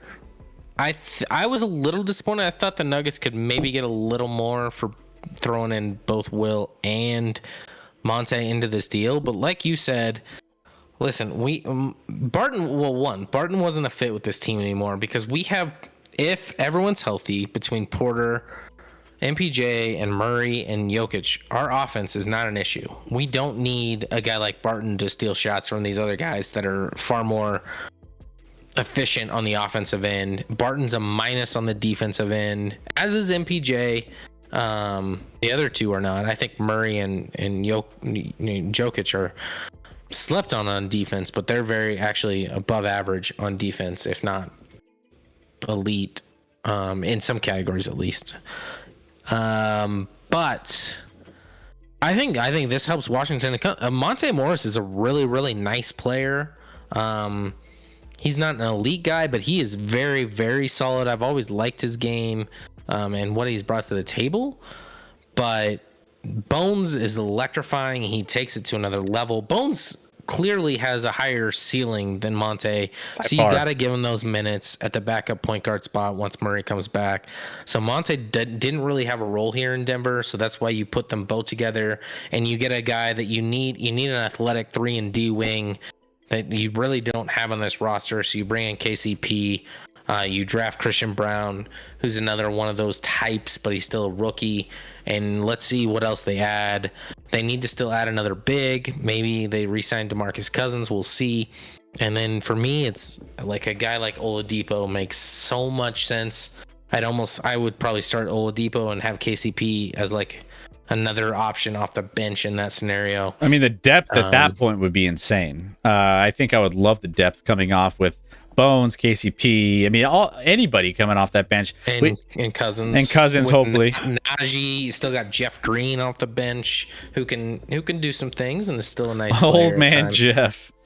Let's see what else. You love some Jeff Green, don't you? Oh, Jeff Green. Yeah, he's. I mean, he's fine. He's like 100 years old, but he can still play. He's like what's his name in Miami? I know who you're talking about, but I can't think of it right now. Thrill Barton is a saint. KCP. Can we get some slap Chris in the chest as Moab? No, we can't do that. Sorry. I don't even know if you're allowed to slap. I think you're only allowed to slap me. Exactly. By rule. I'm pretty sure the trade had an effect with the locker room situations, Warriors series, where there was a fight between Cousins and it was either Barton or Monte. I don't know if that had a huge. It was Barton. It was Barton fought with Cousins, but I don't think that. I think Barton was on the way out regardless. This is gonna hurt Cuban, but the Nuggets' best run in the playoffs, Barton was hurt for it. There could be insane. Do the Pistons renounce the rights to Marvin Bagley III? Everyone renounces the rights to Marvin Bagley III. Everyone does. So yes, most likely that happened. Udonis. I think he. Well, he was a Kings draft pick. I think it was the number 2 overall, if I'm not mistaken, and it's been a disaster. Yeah. Ever since. What is the 5 Slaps guy. There we go. Yeah. See, that works just fine, Moab. Udonis Haslem. There we go. Udonis Haslem. He's been in the league for like a million years. Exactly. Ish Smith is now with his record 13. Yeah, Ish is. I did see that. That is a record, Chris. So Ish Smith, I think that's actually real. Like set a record for being on his 13th franchise in his NBA career. Jeez. Which means we've got a winner. He might not even play minutes for us, I don't think, at all this year. I mean, he's going to be like our number 3 point guard, depending on who else we re-sign. Because if we sign like Austin Rivers back, he probably moves to the number 4 point guard spot. Like, I don't even know. And I don't. You heard Jokic loving this foreign player that he's played with. That's been the MVP of the foreign league. That's a point guard as well, Micic or something. I don't know how to say his name. Who they could sign as well. Who's you get worried because it's like, oh, is it another Facu? No, this guy actually is like 6'5", so he's not a little person that can't shoot. He's a big person that can potentially shoot. Maybe. He only played 6 games with the Warriors. His contract kicks in on July 1st ish. Ish, somewhere around there. So let's other news. Bradley Beal, speaking of the Wizards, has declined his $36.4 million option. He will become a free agent, and most likely he's probably going to stay. He's eligible to sign a 5-year max contract to return to the Wizards or sign elsewhere for a 4-year deal. But I mean, he's probably take that money. He's the man. I mean, you don't want to leave a spot where you're the guy, right? And you're getting paid to be the guy. So yeah, I think he's staying in Washington. I think he's going to stay as well. Bobby Portis has informed the team he'll decline his $4.6 million option. So, he's going to become a free agent. So he's on his way out of Milwaukee from what it looks like. Philadelphia 76ers star James Harden has declined his $47.3 million option, will become a free agent. Harden can still negotiate a new long-term deal that would deliver the Sixers roster building flexibility in free agency, including the use of a full $10.5 million mid-level exception. So, I mean, I don't know. Harden's kind of a wild card. I think he's probably going to stay in Philadelphia most likely. Man. I think this is a move to get a long-term contract for him because he knows he's falling off. Yeah. And I think Philly's in a bad spot with this. They just traded a ton for him. They have to re-sign him. They're going to give him too much money, and they're in a bad spot. I don't know where Philly can improve as far as with the money they have. Seven talking about Beal's contract looking like 5 years, $251 million. Yeah, listen. I think Beal knows what's up. He's going to get the money and chase in Washington, but they're like the Knicks. You can't have Bradley Beal be your number 1 and think you're going to win a NBA title. It's not going to happen. Mandalorian has a decent question here. Do you think Zion Williamson deserves a max type extension? I'll be honest. I've made fun of Zion. I've seen some pictures of him this offseason. Dude looks... He got back? Jacked. and like in shape and like ready to go. I actually think the Pelicans are like a sleeper. I am going to bet on the Pelicans to win the NBA title next year. Ooh. Because with the payout they'll get, I do think if Zion wants to stay with New Orleans and thinks they can build and win there, yeah, I know it's a risk, but the reward is huge. By the way, I honestly think Zion's really good when he plays. I know he has his weaknesses, but the dude is thick, built, and can jump out of a gym and is quicker than his size should ever allow him to be. Like, I've never seen a person be more of an athletic conundrum than Zion Williamson. And when you look at his body type and what he's able to do on a court, but when you mix all that together, I know people want to hate on him, and I hate that he sat out this whole year, and I think it sucks, and I think he's soft in that regard, but the dude is... I would much, much rather pay $251 million to Zion Williams than Bradley Beal. New Orleans Pelicans. I think Zion Williams could be the best player on a NBA title team. I don't think Bradley Beal can be that. New Orleans Pelicans. I'm always a guy that will shoot for the moon. I'm high risk, high reward. So I will always shoot for the moon, and if it fails, it fails. But dream big. Imagine somehow Damian Lillard goes to the Pelicans. It fits well. I mean, that would be insane. But honestly, you bring Zion in with CJ McCollum and Brandon Ingram and the pieces there in New Orleans, that's a good team. That's a very, very good team. They are plus 6,000. So $100 bet wins 6,000. Well, no. 60 to 1. Oh, okay. Yeah. So, yeah. It's 6,000 if you $100 bet right now. So you can get some sweet action on the Pelicans. Throw a dollar or two. With the parade tomorrow, stay home if you're sick. Come to my place if you're thick. Hey, Hey! Oh, Cuban. All right. Hey, there you go. I mean, I don't know if you're ready for this, Cuban. I don't know if you're ready, but hey, we got you. We're on. Roger. There we go. Okay. Cuban's place is open. Thank you for the biddies, Cuban. The 100 biddies for sharing your plans for tomorrow. And come to my place if you're thick. Do I count? I mean, I'll come and hang out with you. We'll hang out for a little bit. I mean, you don't count in that regard. No, probably not. Stephen A. Smith has Zion looks like Thanos being in shape. LOL. I gotta see pictures of this because he looks all of a sudden, dude, jacked. Hey, Diacola. Thank you so much. 10 months. 10 months is man. Diacola, has anyone, I didn't even know we've had 10 months of having the ability to subscribe. It took a long time to get to that level, Chris. Yeah, no, we are there 10 months. Diacola's always been here with us, and we appreciate that for sure. Guys, if you guys have your Twitch Prime subs just chilling around, hit that follow button, hit that Twitch Prime. And let's get you back in the mix. We got to get our sub count back up. The Twitch Prime costs how much, Chris? How much does that sub cost? I think it's free. $0. And it supports the channel for sure. So, man, yeah, you're right. He is jacked. Okay. All right. Wow. I'm telling you. That is the best bet you can make right now. Zion. I don't think New Orleans will win it next year, but at 60 to 1, I'm throwing like $50 on that and seeing what happens. Why not?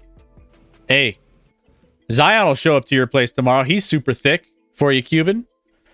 I know he's listening. So there you have it. All right. So I'm looking at to see if there's any other latest news coming through the waiver wire. Otherwise, it's all going to probably be hitting us back tomorrow. We're going to be keeping an eye on all of the ins and outs of the free agency. And I'll be back in 2 seconds, Chris. All right, Promise. perfect. And Just one more code yellow. one more code yellow, and Scotty's going to be getting to his. You've been waiting for it.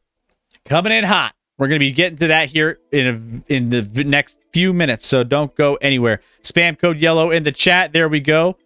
Do the Pelicans have a better chance than the Knicks with Jalen Brunson? LOL. Absolutely.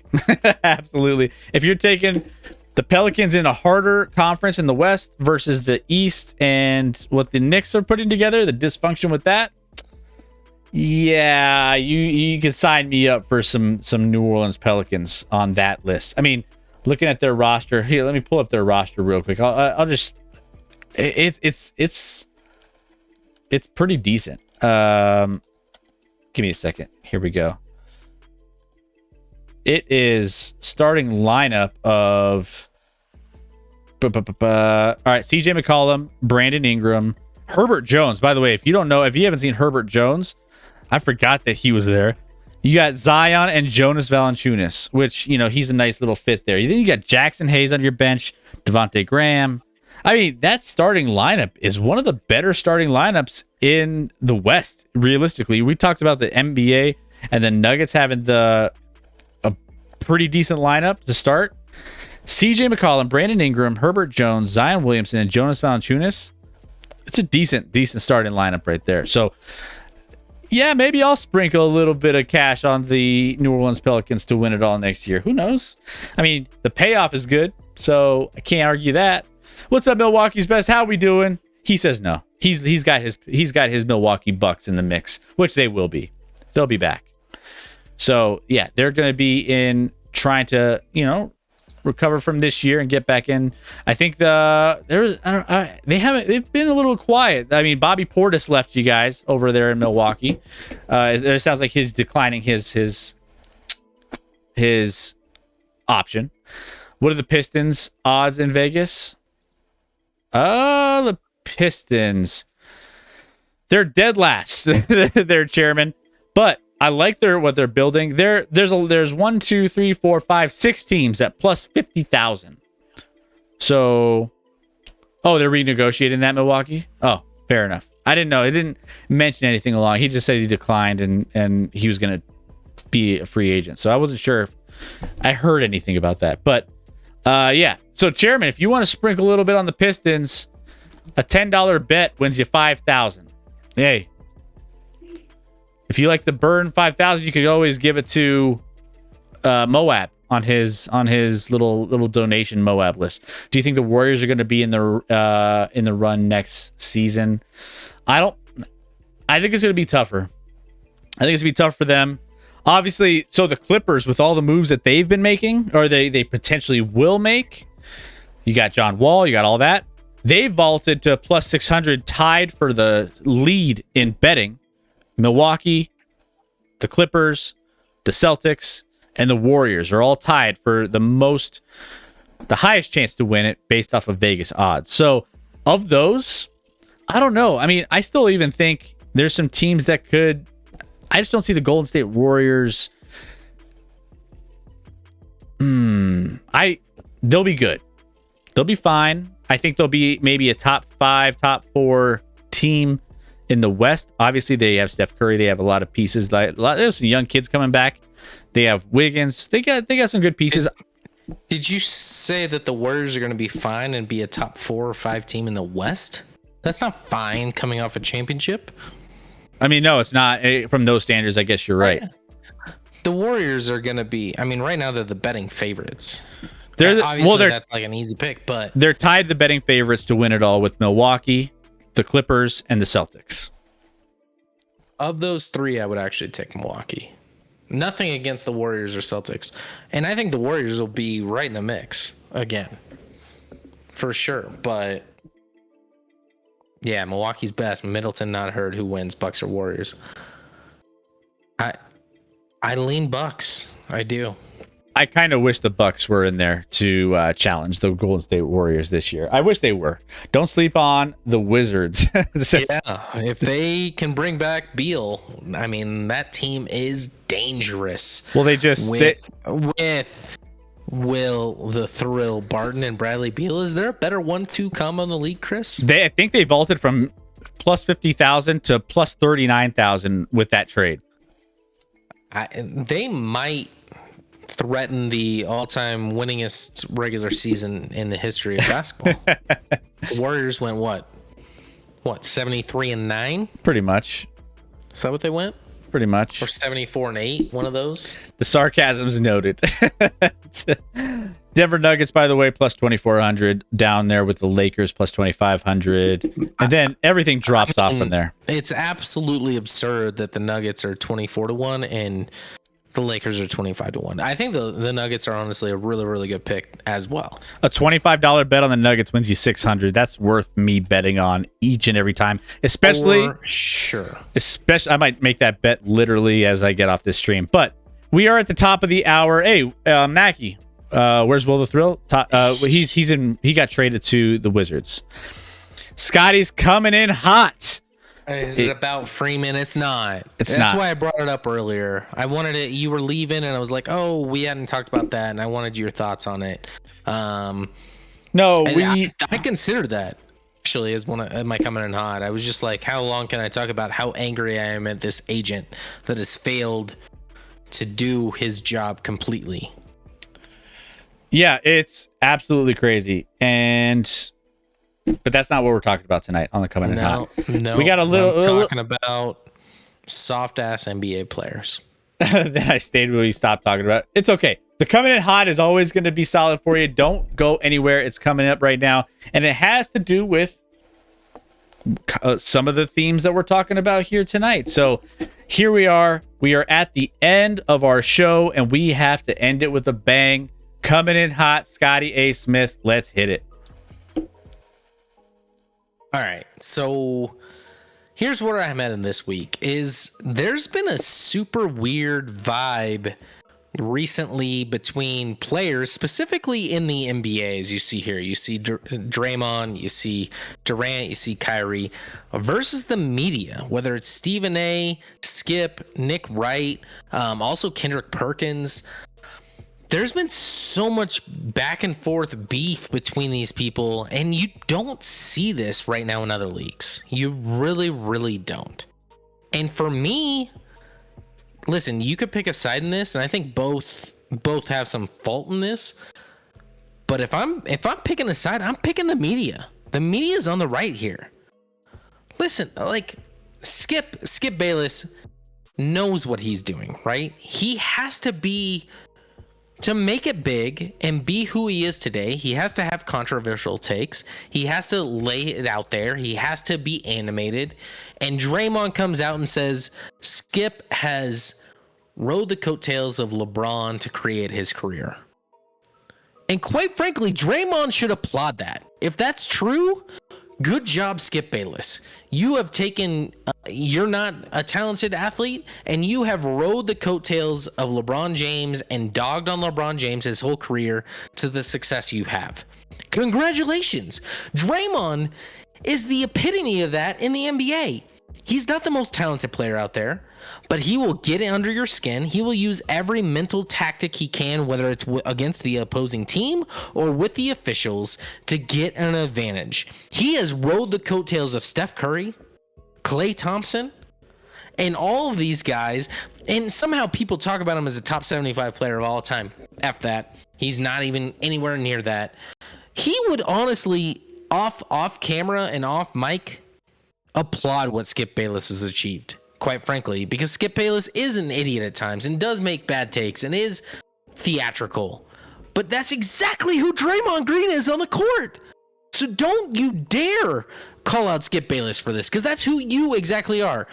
KD getting all upset because Shaq is calling out players and being like, oh, Shaq's just jealous because he didn't make that type of money when he was in the league. And then Shaq comes out and he's like, you're right. I'm mad that, Rudy Gobert is making $250 million on his new contract, and I didn't even get that money. And quite frankly, Durant should be like, thank you, Shaq, for building the game enough at the peak of the game to give us the money that we are now getting. It's not that Durant's not great. He is great. but he has a mental side that's a mess, and I hate it. You get Kyrie Irving here. Kyrie Irving's been in an argument with Kendrick Perkins, a former player, obviously on ESPN now. And Kendrick Perkins said everything that I would agree with. He said Kyrie Irving coming out with a list of teams he wants to be traded to is the most idiotic, dumb thing I've ever seen. And guess what? It was proven right. It was proven right. Kyrie, guess what? Of the 8 teams he decided he wanted to be traded to, it was reported that only the Lakers were interested. And guess what? The Lakers, to be interested, didn't want to get rid of, obviously, LeBron or Anthony Davis. But hey, they'd be happy to unload Westbrook if you want to pay him $47 million next year to be on your team for no reason. Kyrie looked like an idiot in that. And then he gets all sensitive about it. I just don't understand why NBA players are so soft. The NBA culture is so soft. They get caught up with the fights in the media, which, listen, you don't look good getting in fights with the media. All right? Even if you think you're on the right side, and you very well could be, you still lose. You still lose because it's not a winning proposition. All right. Do you see other sports where it's like this? And the NBA has this also. It's the only sport where, the superstars are all of a sudden, I don't know, this year. I know I signed a long-term deal a year before, but this year didn't go like I wanted, and I want out. I want to move to another team. Trade me. So once the going gets tough, NBA players are like, I'd rather just try it somewhere else. I want to join a, super team with all these elite talents, and maybe I can win there. How about that? It just doesn't make sense to me. Draymond wants to talk about this new media versus old without defining it. But what the new media is these. Listen, I get it, Draymond. I get it. I love that a lot of these, Draymond has this podcast, ESPN hires McCollum and who's the point guard with the Timberwolves that thinks he's the best defender in the league that I can't think of his name with. I like that they add these guys in to get the perspective of active players in the league and what their thoughts are. But quite frankly, they're going to take care of their own. They're not going to say bad things about guys in the league. They're not. All right? Draymond doesn't say a bad thing about anybody. Really? He's soft when it comes to that. And I get that. If I'm in a league, I'm not dogging on someone else in the league. I respect that. I'm going to wait. But these guys, it's almost more intriguing to watch these guys in the media that don't have that pull. Like, they don't have any care in the world. They can talk whatever they want because they're not that athlete.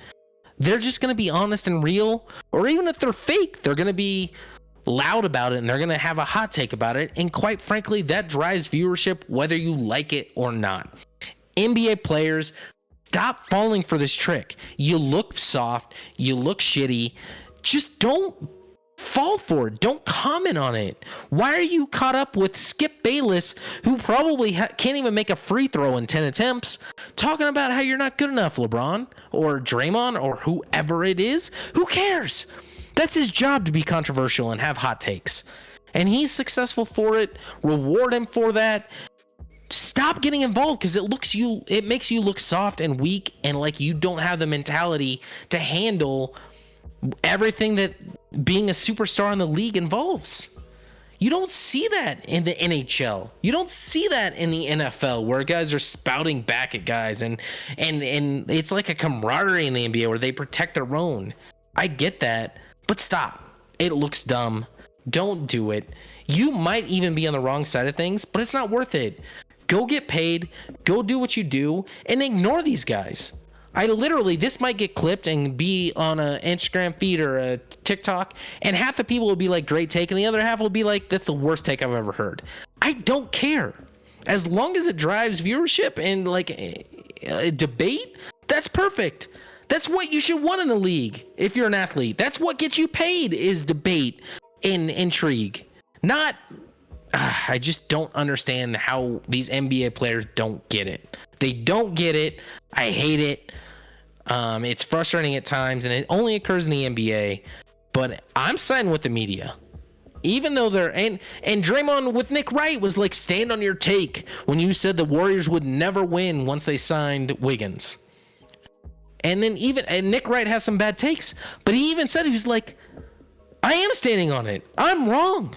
I was wrong on this one. He had fully admitted he never hid from it. He was wrong. Guess what? If some of these NBA players had to have hot takes like that, they'd be wrong a lot too. When you have to be a media person in this mentality and do and pick and decide things, you're going to be wrong a lot of the time. And that's just reality. And for them to hate on that is stupid. I've run off way too long on this one. I apologize, but I appreciate you guys hanging in here. I don't know how you guys feel, but the players in the NBA are so soft and stupid sometimes. There it is. I'm with you, Scotty. I'm with you. And here's the thing. You sign up and you get paid to do something that you know what you're signing up for. You know what comes with it. You know there's post-game press conferences. You know there's people asking questions. You know you're people talking about you. You're in the public eye.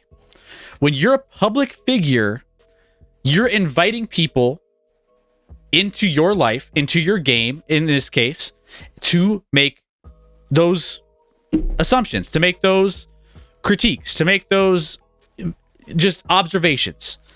That's what you sign up for as an athlete. That's why you get paid all that money. That's part of the deal. Do you think that Skip Bayless, do you think that Nick Wright or Stephen A. Smith would be where they are if they didn't create some of these stories, didn't have these hard takes, didn't go into some of the juicy stories as opposed to just, oh, we're just like Draymond wants to just talk about the game. He's like, oh, we want to appreciate the game for what it is and like the stats and stuff. That could only take you so far. Scott, he has a game within the game every time he's out there. Exactly. It's such bullshit. And here's my thing with this too, is these guys, you know, Draymond's gonna find this out pretty quickly. When the NBA offseason hits right now, how's he gonna get people to join in on his podcast when there's no games and there's no post thing? What's his content gonna look like? We've seen this in our offseason. How do we create content? We got to find the stories. We got to find what people want to talk about. We got to talk about the Watsons. We got to talk about the Johnny Manziels and all the crazy things that go on. The Baker Mayfields. That's what people want to talk about. If people didn't want to talk about it, why is it the biggest story on ESPN or all these things different? Like, that's just the way the game goes. You have to have a balance. There's good analytical side of things of what we do, and there's also there's juice in these stories and we want to talk about them, or we need to talk about Kyrie and the drama and the Brooklyn Nets. People love drama. That's why soap operas still exist, right? People love this. See, the Housewives. Drama sells. Drama draws eyes. And Kyrie played 29 games last year and doesn't want to be called out. I'm just like, okay, you're smarter than he thinks he's smarter than everyone in the room, and quite frankly, it might be the opposite. It very well might be the opposite. But I the only one I think is playing this up. I think I forgot who asked the question, but someone was like, it might have been chairman. It's not in the chat view anymore, but he was basically like, do you think anyone does this on purpose in order to generate, intrigue in the offseason and keep their name in the media? I think maybe that's what Draymond's doing. I think Draymond's pretty smart. He knows what he's doing. He's trying to draw up, because quite frankly, the talk of Draymond being a top 75 player of all time blows my mind. You put Draymond on any other team in the league right now, he's not a top 75 player active in the league. He's not a top 75 player. He's not even close. But all of a sudden, because he's won 4 championships with the Warriors, with 2 of the greatest shooters, if not greatest shooters of all time, and a lot of talent around him, and he fits perfectly with that team and that system. He is Draymond's the luckiest man on earth, quite frankly, in my mind. But he's also smart. I do think Draymond is smart and knows what he's doing, just like when he does it on the court. So he's the only one of this group that I'm like, maybe he knows what he's doing and he's doing it on purpose to just get more people to listen to his podcast, because he has one that he does very frequently all the time. So he's the one I could see doing it, but I still think he should stop arguing with these guys. Like, why do it? Why? It makes you look dumb and soft and weak and stupid. The new media. You're the new media. You're not media, by the way, when you're an active player in the league, because you can't be impartial, quite frankly, when you're an active player in the league.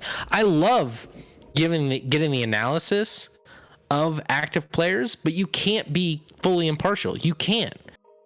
You have to face these guys all the time. You're not going to dog on these guys, even if you 10 years down the road after he retires, I guarantee he dogs on a lot of these players, and he becomes his own version of Skip Bayless that he hates. That's what Draymond becomes. He's Anakin Skywalker right now, right? Yeah. He's Anakin Skywalker. He'll eventually become Anakin Skywalker. Well, Darth Vader. Darth Vader. Yeah. Yep. Exactly. Yeah, that's great. That was nice, Chris. You like that? You like the Star Wars reference? We get nerdy on this show once in a while. Go Barstool or Outkick. No one cares. Says Milwaukee's Kyrie's hottest take could be disproven with one flight to China. The world is flat. You went to Duke. Come on, man. He went to Duke for like a second. He played like 5 games at Duke. Kim K has better mixtapes than Kyrie at this point. Let's see. What else? Yeah, so that's just kind of. I'm with you though. Like this. I tune in when I see this. Like these guys on the right hand side of your screen would not have the careers they have if they weren't good at getting people to get drawn into their shows and with the topics that they're covering. That's just plain and simple. Other media can hate on hot takes and things and clickbait or whatever you want to call it, but it's what drives viewership and what garnered these guys' careers. Maybe we can't hate on that. Maybe we need to just be controversial on our show and get more viewers, Scotty. Maybe that's it. Maybe we need to get the drama going.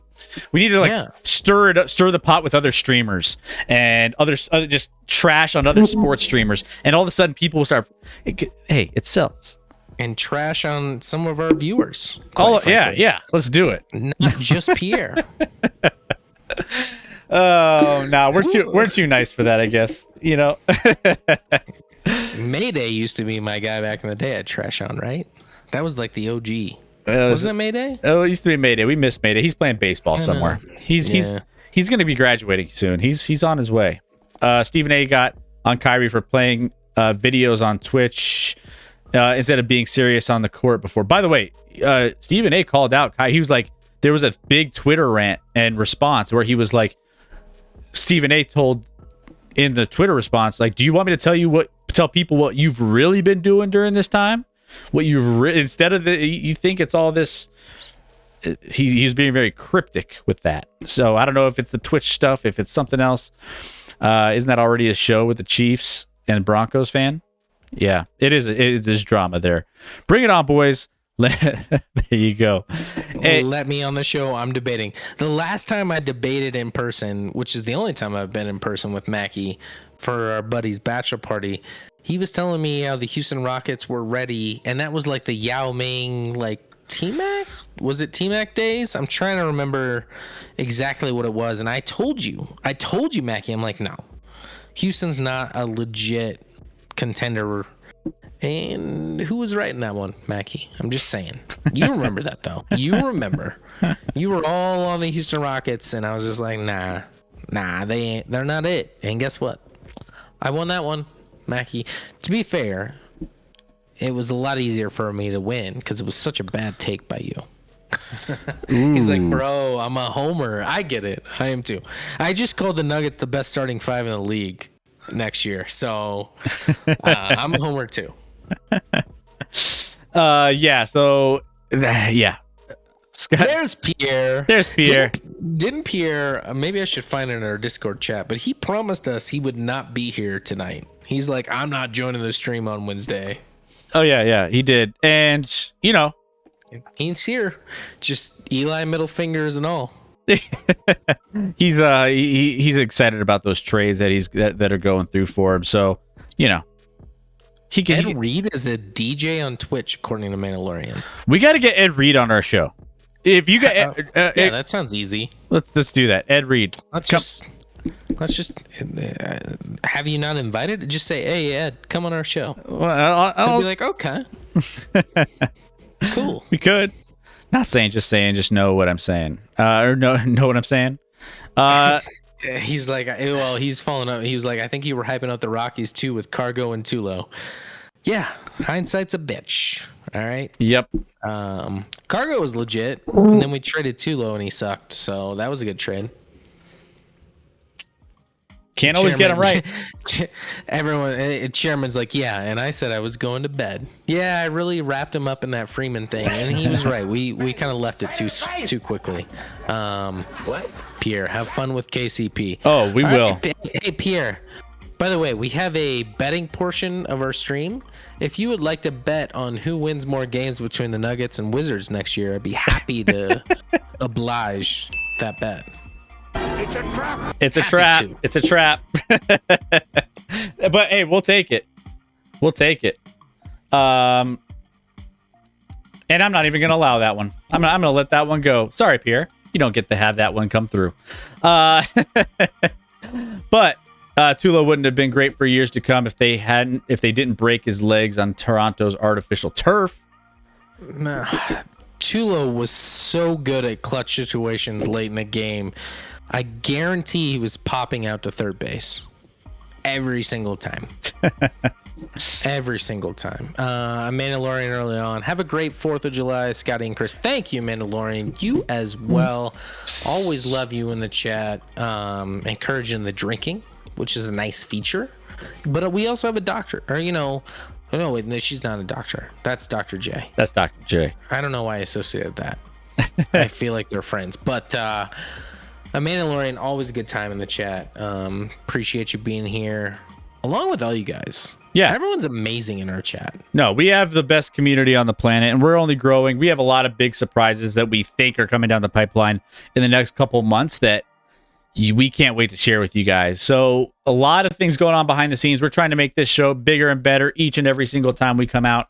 And you guys are a big piece of why. Again, thank you so much for all of your support and what you do and help us to keep this show going. Obviously, we're going to be bigger and better once the NFL season starts, but we're going to keep things rolling here. All the NBA talk, all the NFL preseason, all the college football prep, all that stuff. We're going to be all over it. So make sure you guys tune in each and every Wednesday and Sunday here live on Twitch.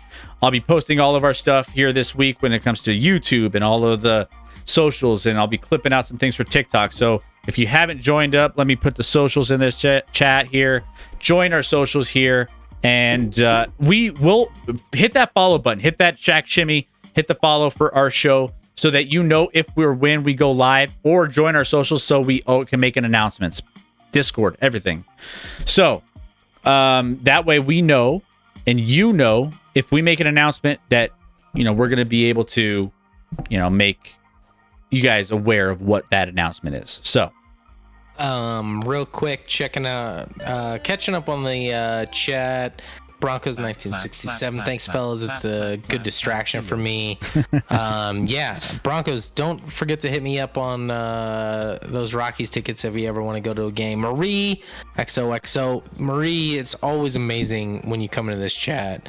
People love you here, so hope you continue to join us, and we love you here, Marie. Marie's almost like dimmer royalty to me. Like, it's almost like I don't want to screw it up and say something wrong to Marie, because she's such a legend in the Denver pantheon of 92.5 altitude sports radio. she's everywhere. She's everywhere All the time. She's amazing. Chairman of the board, or Pierre actually first. keep an eye out, Scotty. I know how to get to you at work. Pierre, we can be friends. I just want to make a bet on who wins more games next year, the Nuggets or the Wizards. That's all. That's it. Chairman, Scotty, did you see my chat message about how Freeman might make less in LA after Texas and deferments? I did. No, that makes a ton of sense. He probably is going to make less. And do like like maybe fans, I'm sure he's explained to the Dodger players, he's like, I don't hate it here. I'm sure the players get it. Like, he wanted to be in Atlanta. That's where his whole career was. That's where his livelihood was. I don't think he's unhappy in LA. I just think he wanted to stay in Atlanta, but he might be making less. Listen, that agent should be not only fired, but prosecuted, quite frankly. Clap. Tulo. Whiskey. I don't know if you remember when we misspelled shirts for a promotion on Tulowitzki, but we left out the second T there. So thank you for the biddies there, Cuban. Appreciate the love there. Thank you for all the biddies that have come through.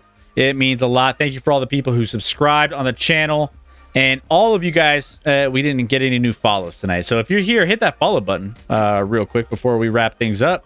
And hey, we'll have you back around for next time. So I think that's it, Scotty. Anything else? We'll keep you posted on Sunday. Obviously, 4th of July weekend. If we do not stream, happy 4th of July. But it's up in the air. We'll see. We'll see what happens on that. I might have blown that one. I didn't actually think about it. I'll be up at my brother's. Well, you're coming up on Monday, right? Are you coming up to my brother's lake place I don't think so. You're not? I'm not sure. I don't think so. Not at this juncture. You're voted off the island then. Never mind. We'll talk about this later. Yeah. All right. Well, guys, let me see if there's anybody we can raid here. And just, we like to give some love if there's anybody out there in the sports community that we can share the love with. And you know what? There's a guy that's streaming right now that we're gonna send you over. Tooth Pete. If you don't know who Tooth Pete is, I think some of you guys do. Oh, I love Tooth. Tooth is actually he's streaming now. Does he always stream this late? He's doing an emergency 10-hour stream for ad incentives because he runs ads and all that stuff. Kyle King shows in his show monitoring. He's got a couple people in there. Shopmaster's in there too. So we're gonna give you guys we're gonna give them some love and go follow them. Follow Tooth Pete. He does great content on the sports front, and make sure you give him some love. So looks like they have a lot of people. All the Sports Accelerator people giving Tooth Pete some love. We never see Shop or Kyle King or any of those guys. Man, he's living the dream over there with all those guys. There's a lot of good sports folks in that chat. So, all right. Pete banned me. I'm out. All right. Have a good night, guys. We will see you back here potentially Sunday, if not next Wednesday. Either way, keep an eye on the socials and our Discord. Love you guys. Hey, go out and be a good person, especially if you're going to the parade tomorrow locally. Go out, be a good person, and live in the moment, right? Put the phones down. Just hang out with those around you. Enjoy the people around you, the events that are going on around you. I got a concert coming up Friday. My phone's going to be in my pocket the whole night. I'm going to enjoy it. So, just go out, enjoy life, be a good person. All right? Love you guys. Have a great night. We will see you this week coming up. Man. Come on, man. Hey, what's up, JK? Sorry, we missed you. Thanks, guys. Love you all. Have a wonderful, wonderful weekend coming up here, and we'll catch you soon. Thanks for coming in and hanging out with us. Love you guys.